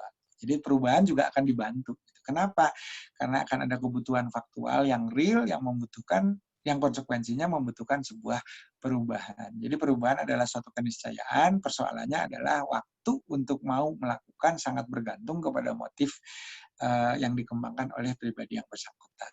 Next, please. Oh udah maju. Terkait adaptasi, saya mau sampai waktu sholat ya. Bentar lagi ini, kalau 10 menit lagi selesai nggak? Selesai ya. Terkait adaptasi terhadap new normal akibat hal baru seperti COVID, apakah sudah saatnya menerapkan aturan baru di bidang baru? Ya, kan ya aneh begini. Ini bagus ya Mas Ridar. Mas Ridar kan Pak Ridar menyampaikan bahwa tuna di dalam konteks ini ya, Dalam konteks kita ya, gitu. Ada turbulensi, ada uncertainty, ada novelty, dan kemarin saya baru sampai entun karena saya tidak membahas ambiguity. Saya membahas ada turbulensi, perubahan yang sifatnya predictable, tetapi ketika terjadi tetap mengejutkan. Semua pilot itu udah dilatih untuk menghadapi turbulensi. Tapi apakah kemudian ketika mengalami turbulensi itu tidak ada kecemasan dan ketakutan atau wow effect atau surprise? Ada. Karena yang namanya faktor prediksi untuk kemudian memetakan kemungkinan di mana terjadinya turbulensi itu akurasinya masih rendah sehubungan dengan dinamika alam yang sedemikian tinggi, sekaligus kemampuan sensor dan analitik kita, termasuk radar cuaca dan lain sebagainya, juga punya keterbatasan. Karena yang namanya masih ongoing proses, masih berproses untuk menuju kesempurnaan yang tidak akan pernah bisa dicapai. Kan kesempurnaan nggak bisa dicapai, tetapi menuju. Nah, maka apakah kita perlu menerapkan satu values gitu ya, nilai-nilai baru? Ya sebetulnya tanpa adanya tuna pun kita juga harus menerapkan nilai-nilai yang senantiasa adaptif terhadap kondisi yang kita hadapi, karena semua kondisi yang kita hadapi baru. Tapi mungkin kondisi yang kita hadapi selama ini tidak menawarkan turbulensi. Artinya meskipun kita tahu akan ada turbulensi, tapi saat ini kita justru lagi merasakan, oh gini toh rasanya turbulensi gitu ya. Nggak muncullah sifat uncertainty, kesadaran terhadap sifat uncertainty yang sebetulnya uncertainty itu melekat. Artinya ketika ya mestinya kita sepakat. Kenapa? Karena semenjak kita hadir sebagai manusia, gitu ya, kita adalah makhluk yang saya sering sebut makhluk bifurkasio, orang atau elemen atau individu yang berada di titik persimpangan. Persimpangannya kan ini yang disampaikan oleh Nabi Adam. Persimpangan lakukan sebuah pilihan, dan pilihan itu bisa salah bisa benar, meskipun bisa juga nanti kita punya konfigurasi yang lebih rumit, benar tapi tidak baik, baik tapi tidak benar, kan bisa juga gitu ya. Yang kita perlukan baik dan benar gitu. Benar itu belum tentu konotasinya baik gitu. Misalkan penegakan tanpa mempertimbangkan banyak aspek, misalnya banyak kan penegakan hukum yang ternyata mengabaikan aspek kemanusiaan sehingga menimbulkan dampak yang tidak diharapkan. Misalnya itu contoh saja gitu ya. Jadi Pak, berarti apakah itu kita kompromistis? Ya kan kompromi bagian dari proses adaptasi selama tidak mengkhianati nilai inti. Nah, kan gitu. Jadi uncertainty, turbulensi, dan juga novelty serta ambiguity tentu saja satu tools untuk melakukan proses adaptasi, dan itu semua alhamdulillah potensinya sudah kita miliki. Next, silakan lanjutkan multitasking and new normals. Oke, silakan Pak. Ya, dari Ainur Rahma Kamila. Ya, ini sepertinya seorang bagaimana bentuk konkret dari proses thinking, enzymatic solution, sampai akhirnya terbentuk multitasking dan multi-channeling. Wah, ini menarik sekali ya. Jadi konkretnya seperti apa? Seorang yang berpikir itu kan berarti mengakumulasikan berbagai data yang datang dari berbagai sumber. Nah, ini yang disebut sebagai jalur akses informasi secara sensori. Seorang bisa menginput, kita bisa menginputkan kepada diri kita mau, dan itu yang proaktif. Yang nggak aktif juga kita mau juga kalau mendengar sesuatu kan nggak bisa kita seleksi ya. Oh ya saya dengar suara merdu aja, suara sembir nggak mau, kan nggak bisa. Artinya kita pasti masuk. Itu karakteristiknya selama itu berada di dalam ambang batas yang merupakan cakupan dari kinerja fungsional dari organ kita, maka itu ya. Maka ketika itu kemudian kita hubungkan secara asosiatif, kita bangun alasan-alasan yang menyebabkan dia berkorelasi, serta satu dia tersebut merupakan penyebab atau kausa prima, sehingga muncullah pendekatan kausalistis, itu kita sudah masuk dalam konteks yang namanya nah gitu ya, kita berpikir. Maka dalam pernyataan saya bahwa di dalam proses berpikir yang konstruktif itu kita memerlukan pendekatan yang namanya solusi enzimatik. Kita tahu ya yang namanya secara biokimia, enzim itu adalah suatu zat yang tugasnya mempercepat suatu proses reaksi. Nah, bagaimana caranya? Yaitu dengan mempengaruhi dua substrat atau dua unsur yang bereaksi dengan substansi enzim itu. Tapi keistimewaan enzim ini menjadi katalis, menjadi orang yang kemudian bisa mempercepat sebuah proses, ya, memfasilitasi sebuah proses sendiri. berjalan dengan cepat. Dalam konteks biokimiawi, prosesnya tentu ini adalah optimasi dan efisiensi energi reaksi, kemudian mereduksi berbagai potensi untuk kegagalan terjadinya proses reaksi. Nah, konsep ini pada dasarnya bagaimana diterapkan apabila satu, kita mampu mereduksi yang namanya faktor-faktor distorsi. Artinya di dalam hidup kita berpikir itu kadang punya persepsi subjektif yang kemudian memiliki redundansi atau kesamaan pola pikir, di mana pola pikir para diwarnai dengan dekonstruktivitas, kecurigaan, loss aversion, atau juga mungkin counterfactual thinking yang kemudian juga kemarin kita bahas. Loss aversion itu seolah-olah kecewa terhadap sebuah keadaan di mana kita menempatkan diri semestinya kita itu berada di posisi itu gitu. Tapi karena kita tidak di posisi itu, kita tidak mendapatkan apa yang bisa didapatkan di posisi itu. Lucu ya, jadi ini reverberasi bolak-balik semacam diskursus di mana pola itu kayak muter-muter gitu. Jadi andai saya di sana maka saya akan ini, andai saya tidak di situ maka saya tidak akan itu. Nah, gitu kira-kira. Nah, lalu di sisi yang lain, kontrafaktual. Kontrafaktual itu sudah terjadi, tetapi kita berharap gitu dan kita menyesali sebuah keputusan. Oh, coba aja saya tidak memilih A, maka saya berada hidup saya akan jauh lebih bahagia. Nah, ini efek distortif. Sehingga kita gagal untuk multitasking dan multi channeling karena kita terbebani bahkan 70% tersita fokus dan konsentrasi ya di dalam suatu ruang vakum yang seolah-olah bahkan waktu dia diem aja gitu, tidak maju, tidak bisa move on. Isinya penyesalan, andai, jika, kalau gitu. Kalau saya di sana saya yang dapat itu, saya nggak milih ini maka saya bisa begitu. Nah, ini kan tidak produktif ya, sehingga delta T tidak berlaku di sana. Artinya apa? Ini ada waktu yang diam secara semu, waktu nyata kita, waktu faktual kita berjalan terus. Ini artinya apa? Ini termasuk golongan atau kelompok orang-orang yang merugi. Berbicara tentang sesuatu hal yang konstruktif, sementara waktu yang dikonsumsi itu ya membuat kita semestinya maju, tetapi kita berada dalam kondisi statis yang merupakan faktor dekonstruktor untuk hal-hal yang semestinya harusnya bersifat dinamis. Nah, maka ini diperlukan enzymatic solution. Nah, distorsi itu yang pertama yang kemudian bisa kita hilangkan supaya kita mampu membangunkan sikap berpikir multitasking dan juga multi channeling. Artinya apa? Kita punya sifat berpikir. Nah, yang kedua, praduga. Jadi artinya praduga ketika kita membangun sebuah pola berpikir untuk dinominasi oleh hal-hal pesimistik pragmatis, maka otomatis Pak, apakah ini nggak 50% saja gitu. Nah, ini yang tepat. Jadi kita menghilangkan pola berpikir positif ataupun menjaga supaya tidak terjebak pada pola berpikir negatif, ini akan justru menjauhi balance. Padahal kita tidak akan pernah balance, tetapi berusaha mendekati titik balance. Kalau positif dan negatif salah satunya ditiadakan, apa yang terjadi? Negatif itu hal-hal yang bersifat negatif bisa menjadi motivasi perbaikan. Hal-hal yang sudah bersifat positif apabila berlebihan gitu ya akan menjadikan kita kebablasan alias optimistik, kita kemudian kehilangan orientasi, disorientasi dan bahkan pada kasus yang terberat menjadi kondisi skizofrenia gitu. Jadi kira-kira hilang faktor distorsinya dan kemudian coba direduksi berbagai kemungkinan yang bisa menjadikan reaksi itu punya biaya besar, membutuhkan atau biaya besar. Yaitu apa? Konsumsi energi yang mendekonstruksi pikiran dengan berusaha menghilangkan salah satu peran dari cara berpikir positif. Rubah itu semua menjadi cara berpikir konstruktif, di mana negatif dan positif mendapatkan platform baru. Next. Habis ya? Aduh, kalau nggak habis-habis panjang banget. Waduh, masih ada.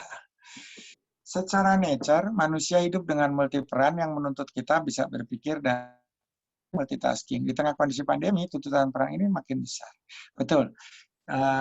Kita sekarang menjadi orang yang terus terang saja belajar, sekaligus banyak resah, banyak gelisah, banyak cemas, sekaligus dituntut banyak melakukan terobosan solutif inovatif.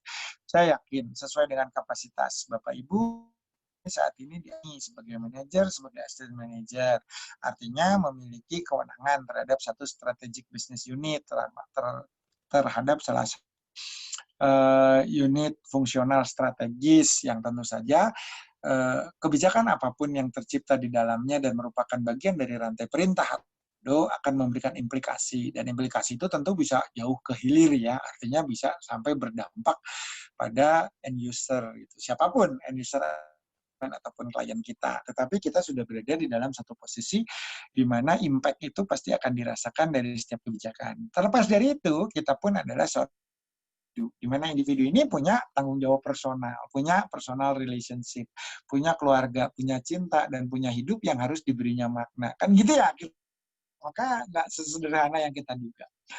Lalu gimana dong sekarang kita melakukan satu proses konversi kebiasaan semula tatap muka menjadi digital, sekarang bertemu di digital platform, sebuah kampung yang baru. Identitas sekarang sudah mulai bergeser.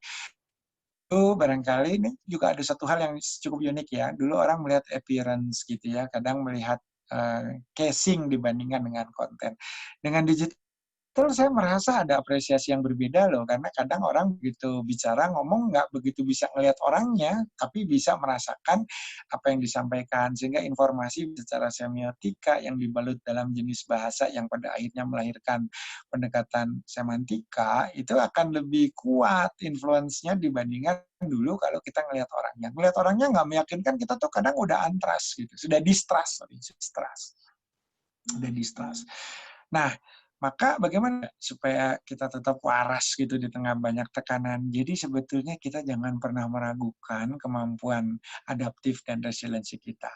Ini adalah potensi dalam domain psikologi loh. Ketika kita ragu, sebenarnya kita mampu nggak sih menghadapi hal seperti ini? Sebenarnya kita bisa nggak sih mengerjakan secara paralel banyak yang saya hadapi?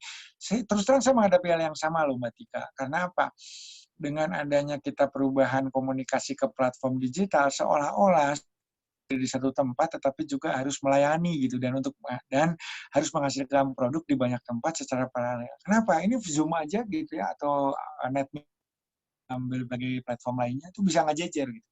Bisa beberapa layer, berapa layar, dan waktu yang tadi saya cerita ya, bahkan sampai jam 1 pagi pun kadang kita masih melakukan aktivitas. Dan ini kan sebetulnya menuntut sekali satu kemampuan multitasking. Tetapi kita jangan underestimate, dalam pengertian saya juga sering mengatakan, jangan percaya diri, tapi juga jangan underestimate. Loh kenapa jangan percaya diri, Kang? Iyalah, diri ini kan ada yang menciptakan, sehingga syarat dengan kelemahan. Kita tidak tahu apa yang menjadi keunggulan sebelum itu dibukakan. Jadi gimana? Percaya saya yang menciptakanlah, gitu. Percaya pada Tuhan.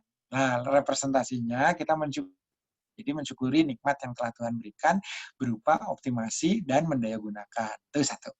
Yang kedua, gitu, kalau kita merasa, itu berarti kan menduga itu kemudian menjadi bagian dari model mental. Jadi proposal model mental awalnya itu adalah kita tidak, hipotesisnya gitu, kita tidak sanggup menjadi pribadi multitasking. Kan pertanyaannya seperti itu, apa kita bisa melakukan hal-hal yang bersifat multitasking? Itu kan sama, dalam bahasa hipotesa, kita tidak sanggup. Jadi proposal model mental awalnya menempatkan diri kita sebagai orang yang tidak sanggup. Sehingga dengan demikian, tensinya kita adaptif, kita sesuaikan. Orang nggak sanggup, ya berarti kita sudah siap-siap dengan skenario untuk gagal di dalam melaksanakan satu kondisi yang tengah kita hadapi. Maka secara sederhana, yang harus kita lakukan adalah merubah mindsetting kita bahwa kita punya kemampuan adaptif yang cukup kuat, lalu kita mengembalikan hal-hal yang kita tidak kuat, sehingga tingkat resistensi bisa berkurang, lalu tingkat aksepsi kita terhadap proposal model mental awal kita adalah kita bisa selama Tuhan membersamai kita. Nah, mudah-mudahan itu bisa menjadi sebuah jawaban. Next. Masih banyak ya. Dari Mas Jody. Dari Mas Jody Satyagraha Budiono. Waduh, ini mungkin putranya Pak Budiono ini. Jadi, mohon izin Pak, pada masa COVID banyak mental, betul, karena kehilangan pekerjaan dan bertahan hidup. Selain bansos, dukungan seperti apa ya? Wah, ini bagus ya. Jadi banyak dari kita tentu saja tidak usah satu analisis ahli demografi, ahli sosial, ahli antropologi, ahli ekonomi pembangunan, ahli ekonomi di bidang fiskal, dan juga untuk mengatakan bahwa dampak pandemi ini multidimensi. Kita aja yang istilahnya nggak terlalu mendalami itu ya bisa melihat dengan dengan kasat mata gitu ya, dengan mata sendiri, dampak-dampak terkait sudah mulai terasakan. Dan ini satu keniscayaan benar gitu terjadi. Ya, kita masih bisa Zoom, bisa video call, kita masih bisa net meeting. Tetapi ada beberapa profesi harian gitu yang memang harus secara fisik hadir gitu. Misalkan tukang sos kan nggak mungkin kalau secara digital gitu ya. Sampai saat ini loh ya. Terus kemudian tukang nasi goreng keliling. Ya mungkin orang berkata, Pak bisa dong nanti bekerja sama satu layanan online. Ya kalau misalkan mindset yang bersangkutan misalnya punya frekuensi sama dengan kita. Kan mungkin selama ini pun tanpa proses kemitraan dengan operator online, dia bisa mendapatkan pelanggan gitu di sebuah kompleks perumahan yang dimana saat ini orang menjadi dipenuhi kekhawatiran gitu untuk melakukan suatu transaksi kepada pedagang keliling yang kita bisa aja suudzon berpikirnya aneh-aneh, jangan-jangan dia udah keliling kemana-mana bawa virus macam-macam tuh, bahkan gitu. Maka apa yang bisa kita kerjakan secara konkret? Kan ada ya orang-orang yang memang dia tetap harus keluar, dia tetap harus melakukan aktivitas yang melibatkan fisik, dia harus bertemu dengan orang, kayak kita enak aja ya main kirim-kirim makanan gini. Kepikiran nggak bahwa sebenarnya kurirnya juga punya risiko gitu, karena yang namanya kurir baik itu online ataupun konvensional ataupun dipekerjakan sebuah institusi dan perusahaan, dia adalah personal yang sangat dinamis gitu, sehingga faktor risiko juga ada meskipun dalam konteks kita mencegah dan menjaga mungkin sudah melakukan protokol kesehatan. Tetapi kan kita tidak bisa ya menyatakan bahwa dia itu risiko, bahwa ya samalah dengan teman-teman garda depan medis gitu. Kan sudah melakukan segala daya dan upaya sesuai dengan prosedur dan protokol yang berlaku, memberikan layanan secara paripurna prima, tetapi juga keselamatan pribadi dan juga rekan kerja serta institusi bisa sama-sama. Nah, itu kan juga perlu tahapan. Nah, konteksnya gimana nih? Tekanannya menjadi semakin banyak. Bansos, kepedulian pada sama. Nah, tindakan-tindakan spontan dari hal kecil sudah mulai banyak saya lihat, dan itu untuk fase akut ya. Fase akut itu adalah fase awal di mana penyakit itu sedang menyerang dengan cukup ya, demam lagi tinggi, menggigil, batuk lagi nggeges, lagi parah itu kira-kira. Nah, ini tindakan-tindakan sporadis di tingkat komunal menurut saya sangat bagus, membumbung lokal. Jadi ketahanan pangan berbasis RT, RW, masjid, kelurahan, kecamatan. Terus kemudian yang punya lebih banyak Indonesia digambarkan saat ini banyak sekali membantu masyarakat yang menjadi tanggungannya dengan catatan menggunakan uang atau material pribadinya. Ini kan luar biasa. RT yang punya tanggung jawab sosial sedemikian tinggi ternyata banyak. Dan ini adalah menggugah sekali kita untuk berpikir kembali organisasi sebuah masyarakat gitu di dalam tatanan berbangsa, bahwa ternyata partisipasi itu bisa terjadi secara proaktif gitu dari orang yang memang memiliki tanggung jawab atau amanah. Dan ini orang seperti ini ternyata tidak satu, banyak. Sifat seperti inilah yang saya kira perlu direplikasi sebagai bagian dari solusi ya. Sifat di dalam bahasa filsafat kedokterannya disebut sebagai Good Samaritan Law, karena berasal dari orang-orang baik Samaritan yang mau menolong orang, bahkan dengan mengorbankan kepentingan pribadinya. Ya tentu saja tidak sampai konyol, artinya kalau sudah sampai membahayakan tentu perlu pertimbangan berikutnya. Pak RT juga tentu tidak, keluarganya nggak bisa makan, ya dia juga harus berpikir secara proporsional, berbagi tetapi juga tetap mengedepankan prioritas yang merupakan tentu saja tanggung jawab. Nah, selain bansos apa? Ya, mari kita gulirkan gerakan-gerakan proaktif yang bisa meningkatkan ketahanan. Tadi sudah. Kemudian kalau ya bisanya kita memberikan satu kehadiran yang menjadi spirit gitu ya, ceriaan, kemampuan memotivasi, memberikan harapan dan optimisme dibandingkan dengan ada nih, saya juga melihat sebagai penyeimbang ya, kalau kita mau berpikir open mind atau holistik ya nggak apa-apa. Ada orang-orang yang senantiasa berpikir pesimistis gitu. Wah, membagikan berita yang sifatnya membuat down, wah wabah ini nggak jelas mau sampai kapan, nggak tahulah akhirnya nanti kita pun tidak akan pernah lagi merasakan hal-hal yang selama ini dalam kehidupan dan sebagainya, bla bla bla bla. Kalau saya mengamini kita tidak akan pernah merasakan apa yang sudah pernah kita rasakan dalam kehidupan. Ya tidak akan pernah, namanya udah lewat. lingkungannya sudah berbeda, kitanya sudah berubah, pola interaksi dengan semua elemen yang ada di dalamnya pun juga sudah sangat berbeda, ya nggak akan pernah. Makanya kalau dalam konteks positif konstruktif ya, yang bersifat lebih memberikan harapan, ya itu dibalik ya kita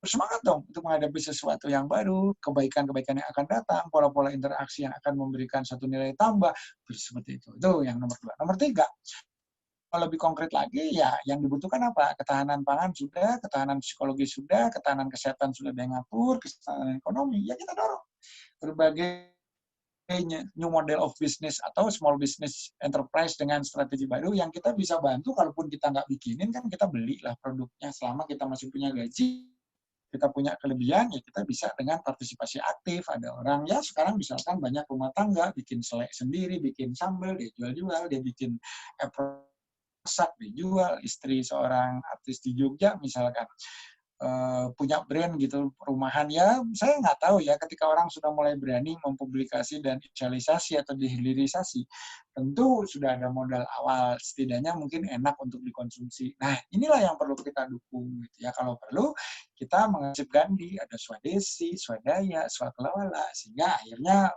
ke depannya barangkali bisa menjadi cikal bakal akhirnya kemandirian bangsa. Jadi saya kira sekali lagi, pandemi ini bisa kita lihat sebagai penyelamat loh. Kalau misalkan tidak ada momentum seperti ini, kita nggak bisa bikin alkes sendiri, kita nggak bisa bikin test kit bioteknologis, kita nggak bisa bikin lab sendiri, kita nggak bisa bikin obat sendiri, kita nggak bisa bikin berbagai pemenuhan kebutuhan yang sebetulnya substansinya tuh hakiki gitu, berada di kebutuhan primer. Nah sekarang kan kita seolah-olah segenap potensi tertidur kita dibangunkan untuk bisa kemudian dikedepankan sehingga bisa menjadi solusi bagi masa depan. Next. Terakhir ya. Waduh, masih ada, wih. Pak Hendra serius nih. Allah banyak juga ya. Pak Tauhid, pandemik ini bukan yang pertama melanda dunia dan bisa terlewati. Artinya pandemik ini juga ada solusinya. Ya dong, selain dengan vaksin banyak Pak Budi. Jadi artinya begini. Ya paling dekat lah ya, yang kemudian masih membekas diingatan meskipun bukan di generasi kita, jenis influenza H1N1 1918 yang melanda sebagian besar Eropa. Ini korbannya juga luar biasa kan, sampai 50 juta nyawa pada saat itu. Dan waktu itu juga perlu diingat loh, belum ada vaksin. Tetapi kemudian manusia sudah mulai melihat faktor penularannya apa, cara mencegahnya berarti kan sama. Ketika kita lihat berabad-abad yang lampau, konsep karantina itu kan diawali dengan satu konsep yang ditawarkan oleh Ibnu Sina dengan arba'in, ada pembatasan 40 hari di dalam waktu-waktu yang telah ditetapkan, dan pembatasan gerak di ruang ruang sosial tertentu dengan batasan-batasan geografis tertentu. Nah, itu juga bisa menjadi terapi. Ketika transmisi dari virus ini tidak bisa kita mulai kita reduksi, ya kan, tidak menyebar. Itu satu. Yang kedua, dengan mengubah pola aksepsi atau adaptasi, ya kalau kita tubuhnya punya satu kemampuan untuk menerima virus itu dan tidak sampai jatuh sakit, itu kan juga satu upaya di mana terjadi bukan sebuah proses saling mendestruksi, barangkali mungkin muncul sebuah proses baru di mana ada pola-pola interaksi yang bisa kita cermati. Mungkin ada harmonisasi juga. Lalu ketiga, dari aspek virus sendiri, kemarin saya bahas juga di grup ya, di pelatihan, bahwa kan bahwa virus ini smart entity gitu loh, saya mengatakan. Ya terlepas ya dari wacana yang berkembang, banyak kali mengatakan dia itu bukan makhluk hidup, dia malah sebenarnya makhluk yang tidak sempurna, bla bla bla bla bla. Menurut saya tidak ada yang akan oleh Tuhan Sang Maha Pencipta yang sedemikian sempurna, itu makhluk ciptanya tidak ada. Proses penciptanya saya bisa dan berani menjamin pasti sempurna. Dalam apapun itu bentuknya, karena kesempurnaan bukan hal yang definisinya bisa secara subjektif kita tentukan berdasarkan perspektif. Kan kita nggak punya perspektif holistik. Kalau tidak sempurna menurut kita, sempurna menurut yang menciptakan, kan lain persoalan. Nah, itu loh secara filsafat demikian. Lalu, apabila boleh saya lanjutkan sedikit, maka ketika kita melihat tadi misalkan dari aspek hayatinya, biologinya, virus juga kan punya kemampuan swarm intelligence. Dia juga melakukan berbagai proses penyesuaian. Dia juga melakukan suatu proses di mana dia tidak ingin kehilangan tuan rumah. Maka tingkat keganasannya juga lambat laun dimodifikasi sedemikian rupa melalui natural seleksi, virus-virus yang tidak lagi terlalu mematikan lah, yang bisa eksis lalu memberikan kontribusi pada kelompok atau koloninya. Sehingga 1918 pun sampai hari ini masih ada di sekitar kita. Tapi kemudian manusia juga beradaptasi, dan kemudian dengan kemampuan mengembangkan inovasi dan teknologi gitu ya, sudah mulai bisa mendeliver vaksinnya. Jadi obatnya banyak. Dari makanan kita bisa, cara kita bersosialisasi bisa, cara kita melakukan pendekatan religi bisa. Jadi begitu banyak pintu untuk mendekati sebuah persoalan, jangan kita terhenti saat ada satu pintu yang terkunci. Itu kira-kira. Next. Habis ya? Aduh ya Allah, masih ada. Sri Astutik Amba dari PBR mana sih yang main? Puerto Rico. Bukan. Dengan new normal yang sudah ditetapkan, sampai kapan kita harus tetap memperlakukan protokol gitu ya. Terus dalam pendidikan kita lebih aman, pekerja-pekerja di kantor, kebijakan ideal apa? Bagus sekali ya. Jadi ini adalah pertanyaan-pertanyaan yang bersifat aplikatif. Sebenarnya kita sendiri sudah mendeklar kita mau masuki suatu kondisi baru, ya tanpa dideklar pun setiap hari tadi saya tekankan selalu baru. Tetapi ini adalah satu hal yang memang menghasilkan kebaruan yang luar biasa kalau menurut saya, multi aspek, multi sektoral, dan lintas generasi juga. Bagaimana? Saya sependapat dengan Ibu, anak-anak lebih aman memang pada fase-fase transisi ini mengikuti pendidikan secara virtual, meskipun kita juga melihat kenyataan, fakta, dan realita bahwa yang mampu melakukan akses terhadap sarana pendidikan bersifat virtual atau mampu bekerja dari rumah dengan berbasis teknologi informasi tadi juga segmentasi, artinya belum semua antara sahabat-sahabat saudara kita setanah air atau bahkan penduduk dunia pada umumnya secara global mampu gitu melakukan proses seperti yang kita harapkan gitu. Masih adalah gitu ya yang kendala-kendala di mana kita pun juga harus bersikap adil gitu. Sehingga mungkin kita harus mencari mix method gitu ya, mix solution yang bisa mengakomodir berbagai kondisi-kondisi tadi. Entah itu penguatan infrastruktur komunikasi dengan subsidi, entah itu adalah untuk melakukan mulai mengintroduksi pendekatan di ruang sosial tertentu dengan protokol kesehatan, kan yang udah mulai ya, kereta api masa sih nggak boleh ngangkut orang banget, bis bagaimana sih? Tadi saya sudah mulai lihat di beberapa sosial media bis tertentu ya, ada challenge gitu. Yang pertama soal energi, katanya, mari kita beramai-ramai bikin bis listrik, silakan datang bawa proposal, that's all. Gitu, kita tidak perlu ijazah, tidak perlu apa. Itu bagus, saya kira itu dalam hal ketahanan energi. Ketahanan pandeminya gimana? Saya sudah mulai lihat juga beberapa desain mock-up gitu, bis dengan pembatas akrilik gitu, dengan ruang tersendiri untuk setiap penumpang secara individual. Ya, di masa transisi kita berharap karena memang masih ada proses infeksi, hal-hal ini bisa diterapkan. Sama Bu Sri Astutik dan saya punya harapan yang sama. Mudah-mudahan segala bersifat fisik ini juga pada suatu saat akan bisa kita kurangi dan kita bisa berinteraksi dengan orang lain sebagaimana itu fisik dengan fisik, jarak nggak usah dibatasi, ibadah juga kita bisa tenang. Ya kita harapannya ke sana. Tetapi bagaimana kita bisa menuju ke sana apabila upaya intervensi yang semestinya bersama-sama kita kerjakan tidak kita lakukan, kan ini memerlukan konsekuensi, memerlukan konsistensi, dan yang terakhir sebetulnya memerlukan keikhlasan menjalani. Kenapa?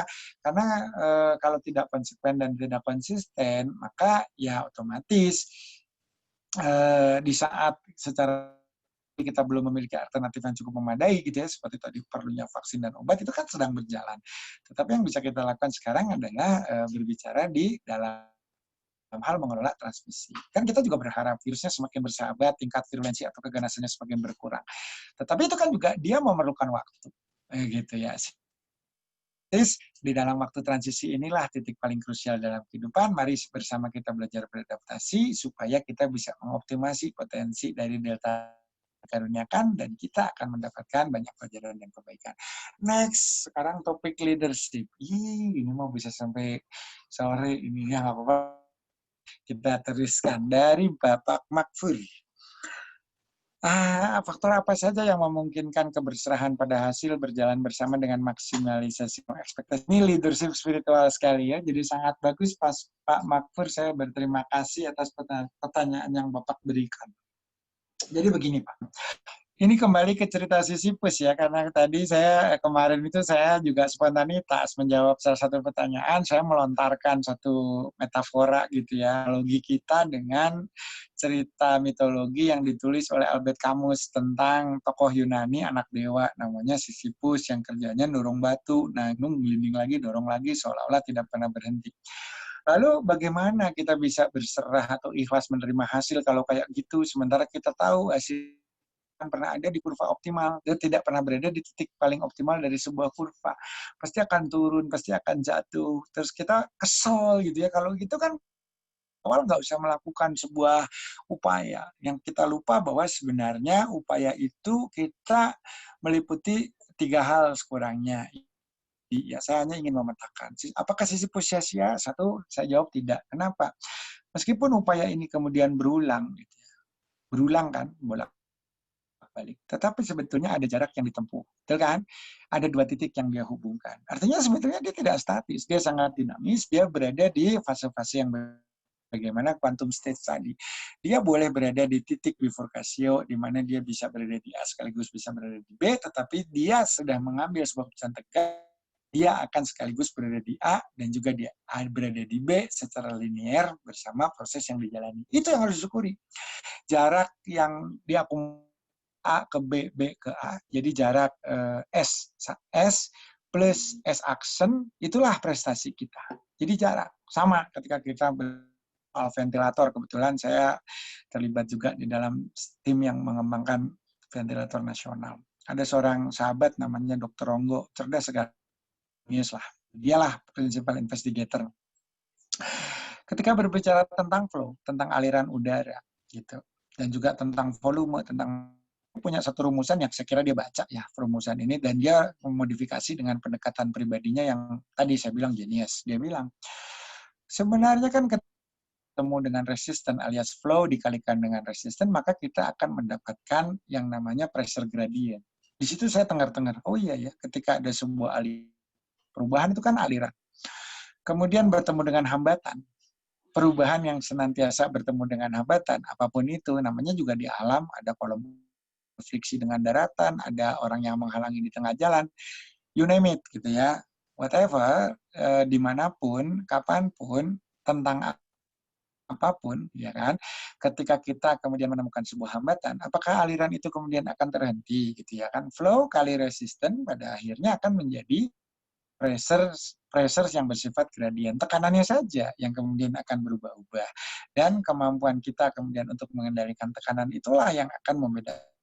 Ya, jadi kita mungkin akan melambat tapi tetap maju, kemudian kita mungkin menjadi lebih kuat karena ternyata resistansinya kita dorong sedemikian rupa sehingga jalan lebih terbuka dan tidak ada resistensi di tahapan berikutnya seperti itu misalnya. Nah, maka apapun hasilnya itu adalah hasil dari sebuah upaya. Bahwa akan ada jarak dari perjalanan Sisyphus mendorong batu, yaitu S1 ditambah S2. Itu keniscayaan. Apa kita nggak menghargai nilai S1 plus S2 ini, sehingga kita sedemikian nistanya untuk mengakui bahwa proses itu telah menghadirkan perubahan, apapun itu. Ini loh yang disebut dengan keikhlasan. Jadi sebetulnya kita berorientasi pada hasil karena sebagian besar hasil itu probabilitasnya bukan kita yang menentukan gitu kan, uncertainty kan kalau soal hasil. Maka hargailah 50% yang ada di tangan. Nah, ini yang disebut dengan maksimalisasi, gitu ya. Dan ini bukan mendorong tercapainya ekspektasi, tetapi mendorong dan membantu kita untuk merubah ekspektasi, cara pandang kita terhadap hasil yang akan dicapai. Bukan kita sekedar menghargai tujuan, tetapi juga kita mari bersama-sama menikmati perjalanan. Next.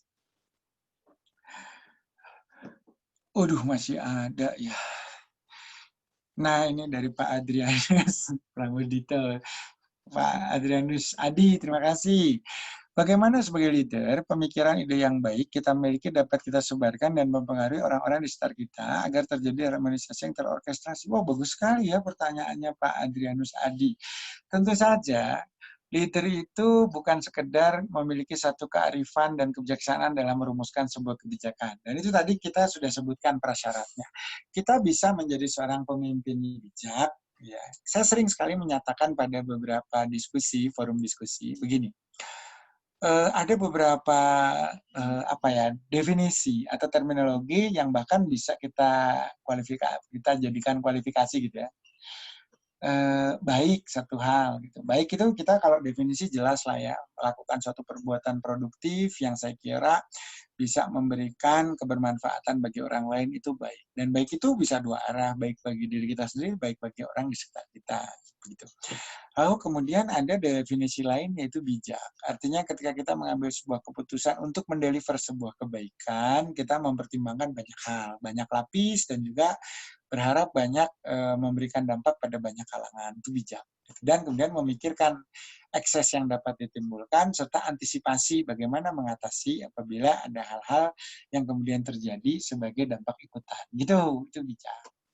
Lalu ada bajik. Bajik itu adalah paket, menurut saya paket lengkap, karena di dalamnya ada baik dan juga ada bijak. Ketika kita mendeliver kebaikan dengan mengakomodir segenap potensi kebijakan, maka yang lahir adalah kebajikan. Karena apa? Kita menjadi satu sosok yang bisa membawa sebuah perubahan, mengakselerasi lahirnya sebuah peradaban. Jadi ini ya pemimpin bajik.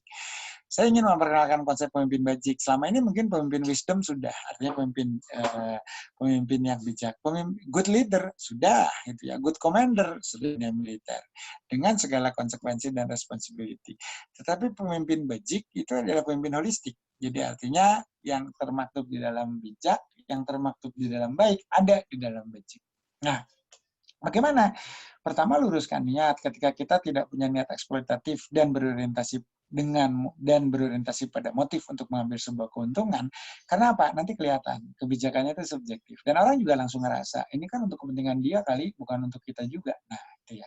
Kemudian asertif partisipatif. Artinya apa? Ketika kebaikan itu kita tidak wartakan, tidak kita komunikasikan, tidak kita diseminasikan, maka tetap saja orang menduga secara subjektif itu adalah motif. Tetapi ketika kita diseminasikan, ketika kita melakukan suatu proses yang terkait kebijakan itu bersifat asertif, kan mengakomodir gagasan, memberi peluang dan kesempatan orang untuk melakukan proses mengkritisi, melakukan exercise gitu ya.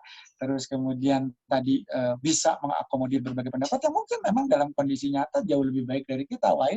Why not gitu kan ya? Why not gitu. Bisa saja hal ini terjadi gitu. Baterai saya kritikal nih.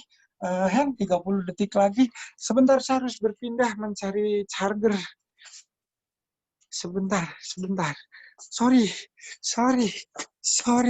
Waduh, dan chargernya ada di posisi rendah. Saya jadi duduk di mana ini? Saya duduk di bawah. Baiklah. Nah, itu ya. Jadi,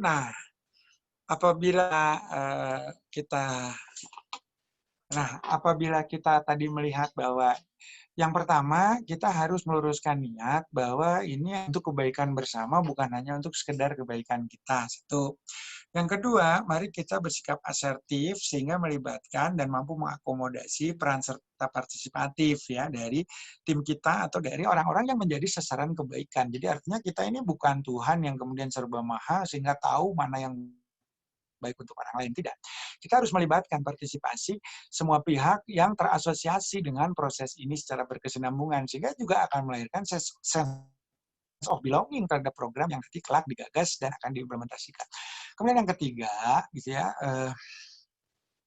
perlu konsistensi. Jadi ketika kebaikan ini telah direncanakan dan akan dijalankan, tentu kita akan mendapatkan banyak hal yang bersifat resistensi, banyak hal yang bersifat hambatan, barier gitu ya, atau obstacle. Tentu di sini diperlukan keterampilan, diperlukan ketabahan, diperlukan keteguhan, diperlukan yang kemampuan untuk bersikap konsisten dengan energi yang memadai. Jadi perlu persiapan gitu ya. Sehingga inilah yang diharapkan kalau sudah kasihkan dan bersifat asertif, saya kira akan terjadi harmonisasi yang terorkestrasi sehingga berjalanlah mengalunlah sebuah simfoni yang bisa menghadirkan serenade gitu, yang indah bagi semua yang mendengarkan. Nah, Next please. Habis ya. Saya udah pakai jurus jungkir balik nih. Alhamdulillah. Baik, terima kasih teman-teman peserta eksekutif leadership program, manajer dan asisten manajer di Bank Indonesia yang diselenggarakan oleh Bank Indonesia Institute. Saya atas nama pribadi dan tim mengucapkan banyak terima kasih dan mohon maaf apabila dalam jawaban serta uraian awal yang diberikan. Jadi ini cukup panjang dari uraian awal yang berusaha meresume apa yang disampaikan kemarin sampai kepada mengekstraksi dan mengolah serta menjawab masing-masing pertanyaan yang sudah disampaikan oleh teman-teman. Terima kasih atas kesempatan yang telah diberikan. Mohon maaf apabila banyak sekali kesalahan dan kekurangan. Dan apabila ternyata di dalam jawaban yang diberikan pun masih banyak sekali hal-hal yang meragukan atau masih menjadi pertanyaan, saya juga mohon maaf karena ya itulah keterbatasan saya selaku manusia yang syarat dengan kekurangan dan kesalahan. Mudah-mudahan interaksi kita dapat memberikan kebermanfaatan bagi kita bersama dan bisa diterapkan di dalam kehidupan profesional kita di keseharian sehingga tidak menjadi sebatas konsumsi di tingkat wacana belaka. Terima kasih banyak. Sampai jumpa di kesempatan berikutnya. Wabillahi taufiq wal hidayah. Wassalamualaikum warahmatullahi wabarakatuh.